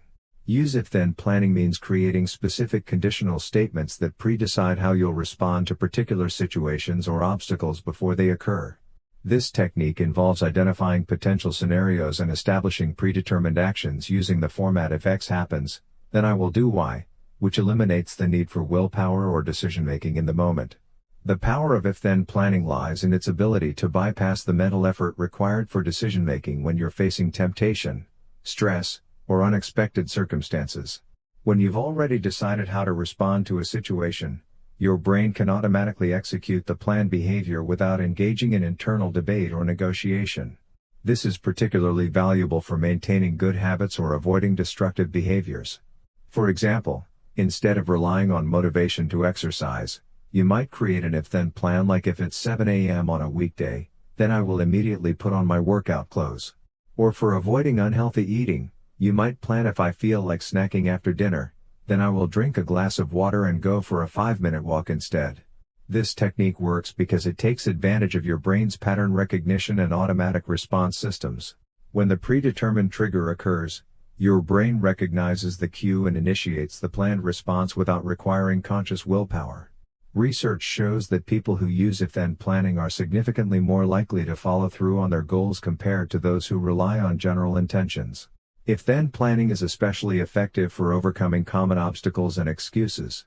By anticipating challenges ahead of time and creating specific responses, you remove the opportunity for rationalization or procrastination when difficulties arise.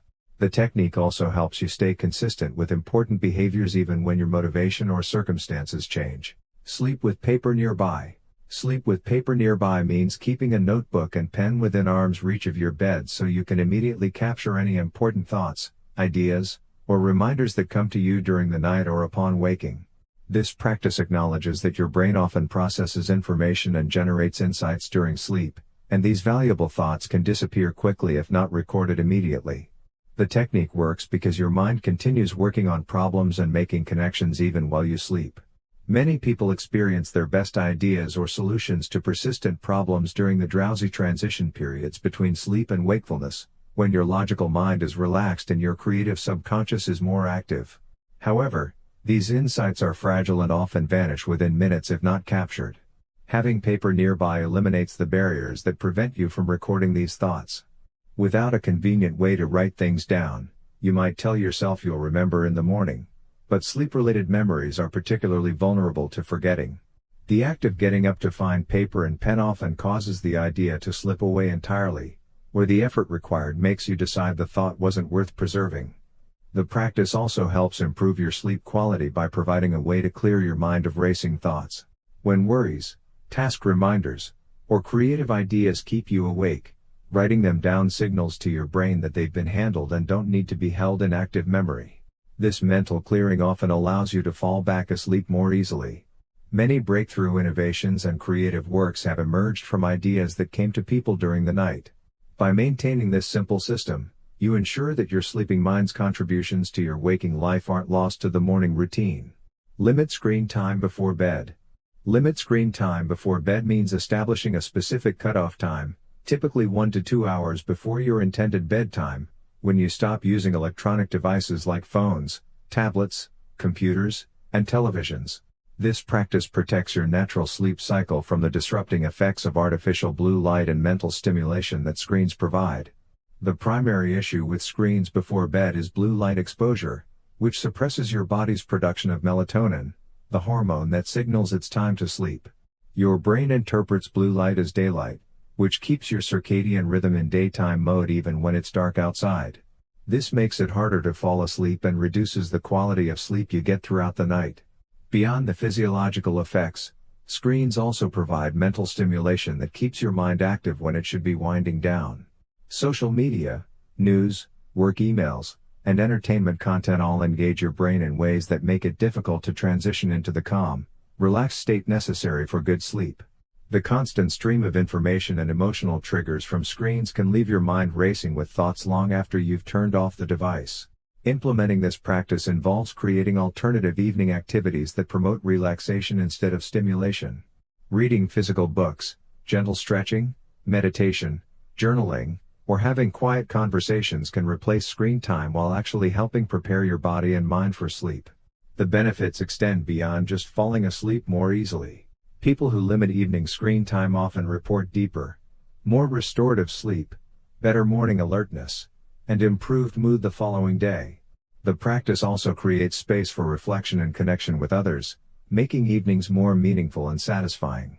Ask, will this matter in 5 years? Ask, will this matter in 5 years? Means using this specific question as a mental filter to evaluate the true importance of current problems, decisions, or emotional reactions by considering their long-term significance. This perspective tool helps you distinguish between temporary inconveniences and genuinely important issues, allowing you to allocate your time, energy, and emotional resources more wisely. The question works by forcing you to zoom out from your immediate circumstances and consider the broader trajectory of your life.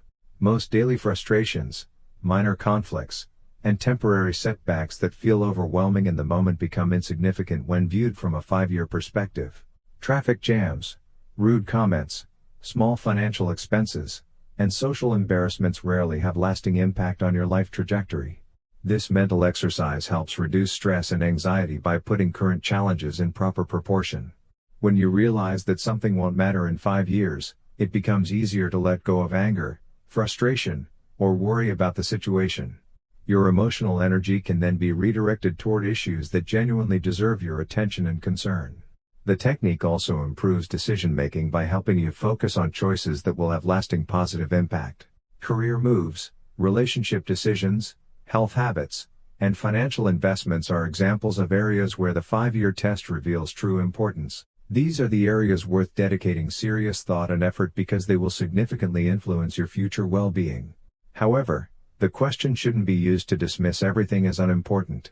Some things that won't matter in 5 years are still worth caring about because they affect your current happiness or the happiness of people you love. The key is using this perspective to avoid getting overwhelmed by minor issues while still engaging fully with life's meaningful moments. Use visual timers. Use visual timers means employing countdown clocks, hourglasses, or other visual time tracking devices that show the passage of time in a concrete, observable way rather than relying on abstract mental time estimates or digital clocks that only display the current time. This technique leverages your brain's preference for visual information to improve time awareness, task focus, and productivity. Traditional time management often fails because time itself is an abstract concept that's difficult for your brain to process accurately. When you tell yourself you'll work on something for 30 minutes, your mind has no concrete reference point for what 30 minutes actually feels like in the context of your current task. Visual timers solve this problem by making time tangible and visible, creating a physical representation of your remaining work period. The visual element creates a sense of urgency that helps maintain focus throughout the entire work session. As you watch the timer count down or see the sand falling through an hourglass, your brain maintains awareness of the time constraint without requiring conscious monitoring. This awareness helps prevent the common problem of losing track of time and either rushing through tasks or allowing them to expand beyond their allocated duration. Visual timers are particularly effective for overcoming procrastination because they make starting feel less overwhelming. When you can see exactly how long you've committed to working on something, it becomes easier to begin difficult or unpleasant tasks. The defined endpoint removes the fear of getting stuck working indefinitely on something you'd rather avoid. The technique also improves task estimation skills over time. By consistently using visual timers and observing how long different activities actually take, you develop a more accurate sense of time requirements for various types of work. This leads to better planning and more realistic scheduling in the future. Apt Thought Challenge. Apt Thought Challenge means using a structured 5-step cognitive technique to examine and reframe negative or distorted thinking patterns by working through adversity, beliefs, consequences, disputation, and energization. This method, developed from cognitive behavioral therapy principles, helps you identify irrational thoughts and replace them with more balanced, realistic perspectives. The process begins with identifying the adversity, which is the specific situation or trigger that caused negative emotions. This step requires you to separate facts from interpretations by describing exactly what happened without adding your emotional reactions or assumptions about meaning. For example, instead of thinking my boss hates me, you would identify the adversity as my boss didn't respond to my email within 2 hours. Next, you examine your beliefs about the adversity, particularly the automatic thoughts that immediately followed the triggering event. These beliefs are often catastrophic, overgeneralized, or based on mind-reading assumptions that you haven't questioned. The goal is to identify these underlying thought patterns that are creating your emotional distress. The consequences step involves recognizing how these beliefs made you feel and behave. This helps you understand the connection between your thoughts and your emotional reactions, demonstrating that situations themselves don't create feelings, but rather your interpretations of situations do. Disputation is where you challenge these beliefs by looking for evidence, considering alternative explanations, and questioning whether your thoughts are helpful or accurate. Finally, energization involves noticing how you feel after working through this process and identifying more balanced thoughts that lead to better emotional outcomes. Regular practice of this technique helps you automatically recognize distorted thinking patterns and respond to challenging situations with greater emotional stability and clearer judgment. Treat yourself like a friend. Treat yourself like a friend means extending the same kindness, compassion, and understanding to yourself that you would naturally offer to a close friend facing similar challenges or mistakes. This practice addresses the common tendency toward harsh self-criticism and perfectionism that often undermines mental health and personal growth. Most people have a striking double standard in how they respond to their own failures versus how they respond to their friends' difficulties. When a friend makes a mistake, experiences a setback, or struggles with a challenge, you likely offer encouragement, remind them of their strengths, help them see the situation in perspective, and support them in finding solutions. However, when you face the same situations, you might engage in brutal self-criticism, catastrophic thinking, and relentless focus on your shortcomings. This harsh internal dialogue is not only emotionally damaging but also counterproductive for actually improving performance or making positive changes. Self-criticism often leads to shame, anxiety, and avoidance behaviors that make problems worse rather than better. In contrast, self-compassion provides the emotional safety needed to honestly examine mistakes, learn from them, and take constructive action. Treating yourself like a friend involves asking what you would say to someone you care about in your current situation. You would likely acknowledge their pain while helping them maintain perspective, remind them that everyone makes mistakes, and encourage them to focus on growth rather than dwelling on failures. This same approach applied to yourself creates resilience and motivation rather than paralysis and self-loathing. The practice also involves speaking to yourself with the same tone and language you would use with a friend. Instead of calling yourself stupid or worthless, you would use gentle, encouraging language that acknowledges difficulty while maintaining hope for improvement. Listen to your future self. Listen to your future self means regularly taking time to imagine how you will think and feel about current decisions and situations from the perspective of yourself months or years in the future, then using that projected wisdom to guide your present-day choices. This mental time travel technique helps overcome short-term thinking and impulsive decision-making by connecting you with your long-term values and goals. The practice works by activating different neural pathways than those involved in immediate gratification and emotional reactions.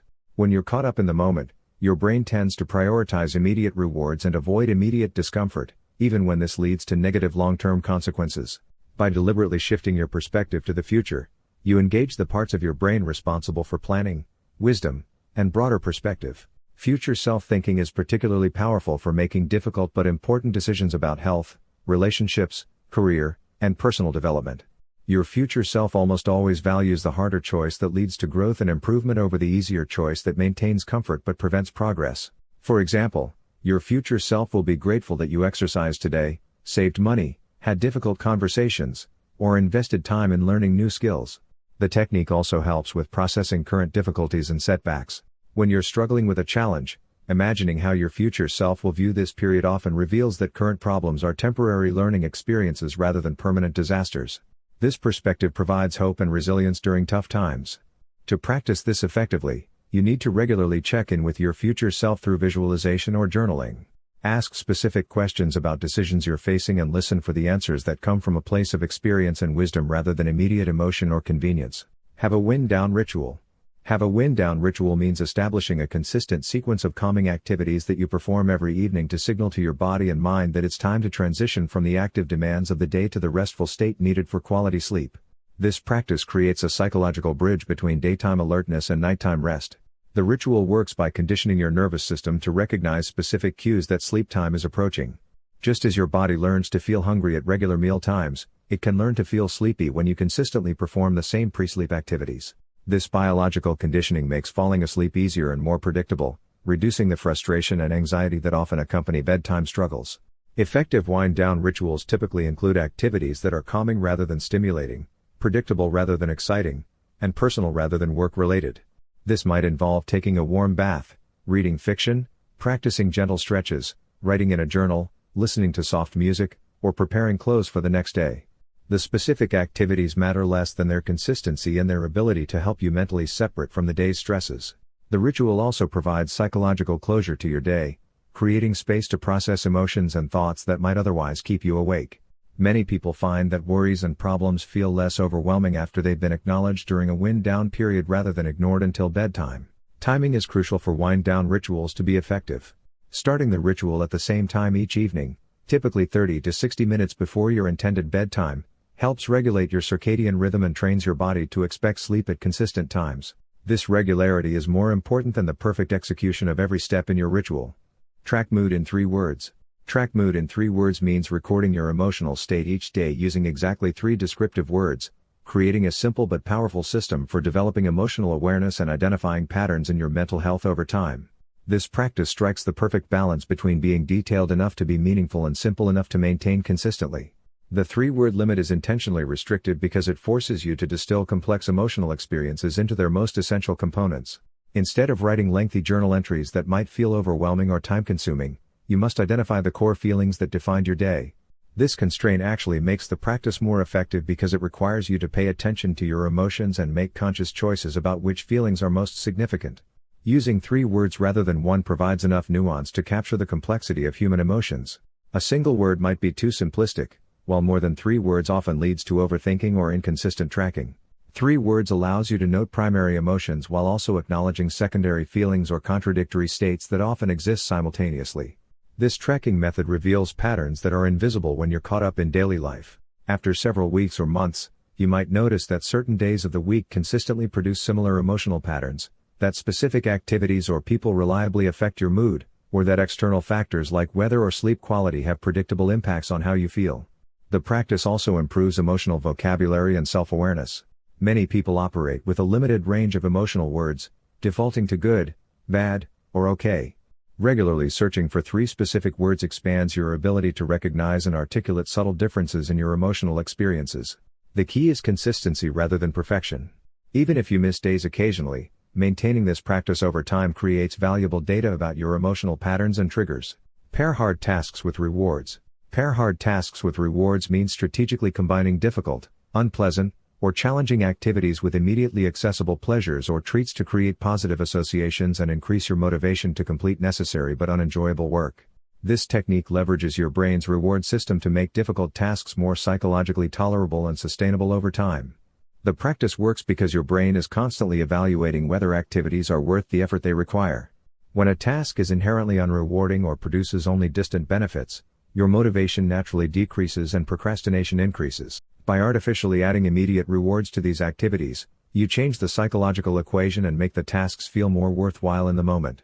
Effective rewards should be immediate, meaningful to you personally, and proportional to the difficulty of the task. Small rewards work well for routine unpleasant tasks like cleaning or administrative work, while larger rewards might be appropriate for major projects or particularly challenging activities. The reward should come during or immediately after the task, not hours or days later, because delayed rewards don't effectively influence your immediate motivation. The key is choosing rewards that enhance rather than undermine your overall goals. Pairing exercise with your favorite music or podcast makes the activity more enjoyable without creating negative consequences. However, rewarding healthy eating with junk food would be counterproductive.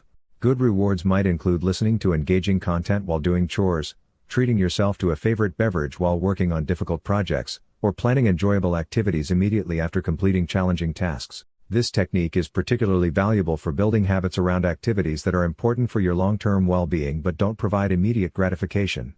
Over time, you may find that some previously difficult tasks become more tolerable even without external rewards as your brain begins to associate them with positive experiences. Say no without explaining.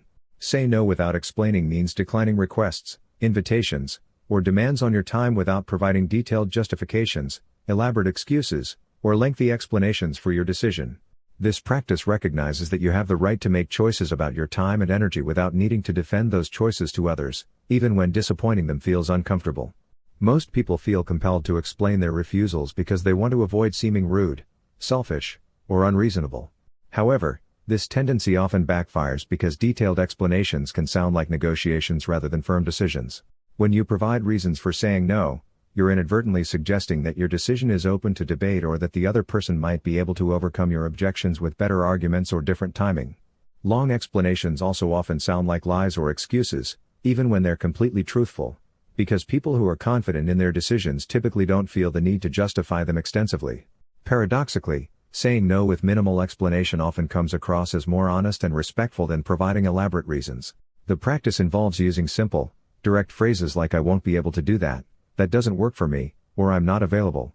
These responses acknowledge the request without opening the door for negotiation or making you sound apologetic for having boundaries. You can express appreciation for being asked without feeling obligated to explain your personal priorities or circumstances. This approach actually improves relationships over time because it establishes clear, consistent boundaries that people learn to respect. When your no's are firm and your yeses are genuine, others develop more trust in your word and are less likely to push back against your decisions. The key is delivering your refusal kindly but confidently, without the defensive tone that often accompanies over-explanation. Let the first draft be trash. Let the first draft be trash means giving yourself explicit permission to create imperfect, messy, or low-quality initial versions of any creative or analytical work without judgment or the pressure to produce something polished. This mindset shift removes the perfectionist paralysis that prevents many people from starting important projects or expressing their ideas effectively. The practice recognizes that creation and editing are fundamentally different mental processes that interfere with each other when attempted simultaneously. When you're trying to generate ideas, explore possibilities, and get thoughts onto paper, your brain needs to be in an open, experimental mode. However, when you're simultaneously trying to make everything perfect, you engage your critical, evaluative mind, which shuts down creativity and spontaneity. Perfectionism at the first draft stage creates several problems. It makes starting feel overwhelming because the blank page represents the gap between your vision and your current ability. It causes you to abandon good ideas before they're fully developed because they don't immediately meet your standards. It also leads to endless revision of early sections instead of completing the entire project, which prevents you from seeing the big picture and making meaningful improvements. Accepting that your first draft will be imperfect actually leads to better final results because it allows you to focus on getting all your ideas expressed before worrying about how well they're expressed. Once you have a complete rough version, you can see the overall structure, identify the strongest elements, and make strategic improvements that wouldn't have been apparent while writing individual sections. This principle applies beyond writing to any creative or problem-solving endeavor. First versions of presentations, business plans, artistic projects, or solutions to complex problems benefit from this approach. The goal is progress, not perfection, in early stages of any creative process. Change fonts to reset focus. Change fonts to reset focus means switching the typeface, size, or formatting of text you're working with as a simple way to refresh your attention and see familiar content from a new perspective when you're feeling mentally stuck or fatigued. This technique leverages your brain's tendency to pay closer attention to information that appears visually different or novel. The practice works because your brain becomes habituated to familiar visual patterns and begins to process them automatically rather than consciously. When you've been staring at the same document, email, or piece of writing for an extended period, your eyes and mind start to skip over details and lose focus. Changing the font essentially tricks your brain into treating the content as new, which reactivates your attention and analytical thinking. This visual refresh is particularly valuable when editing your own work because familiarity breeds blindness to errors, awkward phrasing, or structural problems. When you change the font, spacing, or even the background color of your document, you're more likely to notice issues that were invisible in the original format. Many professional writers and editors use this technique before final reviews of important documents. The method also helps overcome mental fatigue during long work sessions. When your concentration starts to wane but you need to continue working, a simple font change can provide enough novelty to restore focus without requiring a complete break from your task. This is especially useful when deadlines don't allow for extended breaks but your productivity is declining. Different fonts can also influence your thinking style subtly. Some people find that certain typefaces help them think more creatively while others promote more analytical thinking.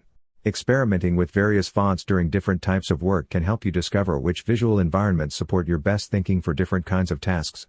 Clench your toes to reground. Clench your toes to reground means deliberately tensing the muscles in your feet and toes when you feel anxious, overwhelmed, or mentally scattered, using this physical action to anchor your awareness back into your body and the present moment. This grounding technique works by creating a strong physical sensation that interrupts racing thoughts and redirects your attention away from mental spiral patterns. The practice leverages the powerful connection between your physical body and mental state. When you're anxious or stressed, your mind often becomes disconnected from your physical presence, leading to feelings of floating, unreality, or being caught up in worry loops. By deliberately engaging muscles in your feet, you create an immediate physical anchor that brings your consciousness back into your body and the current moment. Toe clenching is particularly effective because your feet contain numerous nerve endings and are directly connected to your body's stability and balance systems. When you focus on this area, you're activating your body's natural grounding mechanisms that signal safety and presence to your nervous system. The action also requires conscious intention, which breaks the automatic patterns of anxious thinking. This technique is especially valuable because it's completely invisible to others, making it useful in social situations, work meetings, or public spaces where you need to manage anxiety without drawing attention. You can practice toe clenching while sitting at your desk, standing in line, or even lying in bed when racing thoughts are keeping you awake. The practice works best when combined with conscious breathing and brief attention to your physical surroundings.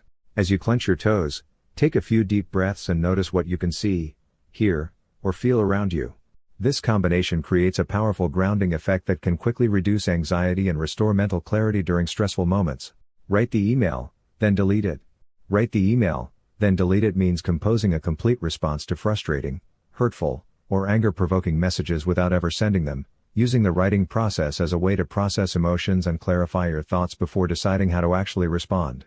This practice provides the emotional release of expressing yourself fully while protecting you from the consequences of reacting impulsively. The technique works because writing forces you to organize your thoughts and feelings into coherent language, which naturally helps you process emotions more effectively than simply ruminating about them mentally. When you're upset about something, your thoughts often circle repetitively without resolution. Writing requires you to make those thoughts concrete and sequential, which often reveals new perspectives or solutions that weren't apparent while the emotions were swirling internally. The act of fully expressing your anger, frustration, or hurt feelings in writing provides genuine emotional relief without requiring you to actually communicate those raw emotions to another person. You can be completely honest about your feelings, use whatever language feels appropriate, and explore all aspects of your emotional response without worrying about how it will affect your relationship with the other person. After writing and then deleting the initial emotional response, you're typically in a much better mental state to craft an actual reply that serves your long-term interests rather than just providing immediate emotional satisfaction. Your real response can be more thoughtful, strategic, and focused on achieving positive outcomes rather than simply venting feelings. This practice is particularly valuable for workplace communications, family conflicts, and any situation where maintaining relationships is important despite temporary frustrations. It allows you to honor your emotional experience without damaging important connections or creating unnecessary conflict that you'll later regret. Name your hardest selves. Name your hardest selves means identifying and giving specific names to the different internal personas or emotional states that create the most difficulty in your life, such as your inner critic, perfectionist, procrastinator, or people pleaser. This practice transforms abstract psychological patterns into concrete entities that you can recognize, understand, and manage more effectively. The technique works by externalizing internal conflicts that are often confusing and overwhelming when they remain unnamed and unconscious. When you're struggling with self-doubt, avoidance, or destructive behaviors, it can feel like these patterns are fundamental parts of your identity that you're powerless to change. By naming these aspects of yourself as distinct personas, you create psychological distance that allows you to observe and interact with them rather than being completely controlled by them. Giving names to these patterns makes them more manageable because you can recognize when they're active and choose how to respond. For example, you might notice that perfectionist Pat is preventing you from finishing a project, or that anxious Andy is catastrophizing about a future event. This recognition allows you to address the specific concerns of that persona while maintaining your overall sense of agency and choice. The practice also helps you understand that these difficult patterns often developed for good reasons and served protective functions at some point in your life. Your inner critic might have helped you avoid making mistakes in a demanding environment, while your people pleaser might have helped you maintain relationships during difficult periods. Understanding the positive intentions behind these patterns makes it easier to work with them compassionately rather than fighting against them. Over time, naming your hardest selves allows you to develop specific strategies for managing each one, negotiating with their concerns, and choosing when their input is helpful versus when it's counterproductive. The 5-year-old test for mental clarity. The 5-year-old test for mental clarity means explaining your ideas, decisions, or problems using language and concepts simple enough for a young child to understand, which forces you to identify the essential elements and eliminate unnecessary complexity. This technique reveals whether you truly comprehend what you're dealing with or whether you're hiding confusion behind sophisticated-sounding language. The practice works because genuine understanding always allows for simple explanation, while confused or incomplete thinking relies on complex terminology to mask gaps in comprehension. When you can't explain something simply, it usually indicates that you don't fully understand it yourself or that the concept contains unnecessary complications that should be eliminated. A 5-year-old's limited vocabulary forces you to use fundamental concepts and clear logical connections. This test is particularly valuable for decision-making because it cuts through the elaborate justifications and complicated reasoning that often obscure poor choices. If you can't explain why you're making a particular decision in terms a child would understand, you might be rationalizing rather than reasoning. Simple explanations reveal the core motivations and likely outcomes that should drive your choices. The technique also improves communication with others because ideas that pass the 5-year-old test are naturally more accessible and persuasive. Whether you're giving presentations, writing reports, or having important conversations, the ability to express complex ideas simply makes you more effective in all your interactions. Using this test regularly develops your analytical thinking skills by training you to identify the fundamental principles underlying complicated situations. Many problems that seem overwhelming become manageable when you strip away the unnecessary complexity and focus on the basic elements that actually matter. The key is being honest about whether your explanation would actually make sense to a child, not just using simple words while maintaining complex logical structures. Treat today like a documentary scene. Treat today like a documentary scene means approaching your daily activities with the awareness that you're creating scenes for the story of your life, imagining how your current choices and behaviors would appear to someone observing and documenting your existence. This perspective shift encourages more intentional living and helps you make decisions that align with the person you want to be remembered as. The practice works by creating psychological distance from your immediate circumstances and habitual patterns, allowing you to see your life from an outside perspective. When you imagine a documentarian following you around, you naturally become more conscious of how you're spending your time, how you're treating other people, and whether your actions reflect your stated values and priorities. This mental framework is particularly powerful for breaking out of autopilot behavior and mindless routines. Most people operate on automatic patterns for much of their day, making choices based on immediate impulses or habitual responses rather than conscious intention. The documentary perspective interrupts these patterns by making you aware that your choices have meaning and consequences that extend beyond the immediate moment. The technique also helps with motivation during mundane or difficult periods because it frames even ordinary activities as part of a larger narrative. Instead of seeing household chores, work tasks, or personal maintenance as meaningless drudgery, you can view them as scenes that show your character, values, and commitment to building the life you want. This practice naturally leads to better choices without requiring rigid rules or complex goal-setting systems. When you're aware that your current actions are creating the story of who you are, you're more likely to choose behaviors that you'll be proud of later and that contribute to the kind of life narrative you want to create.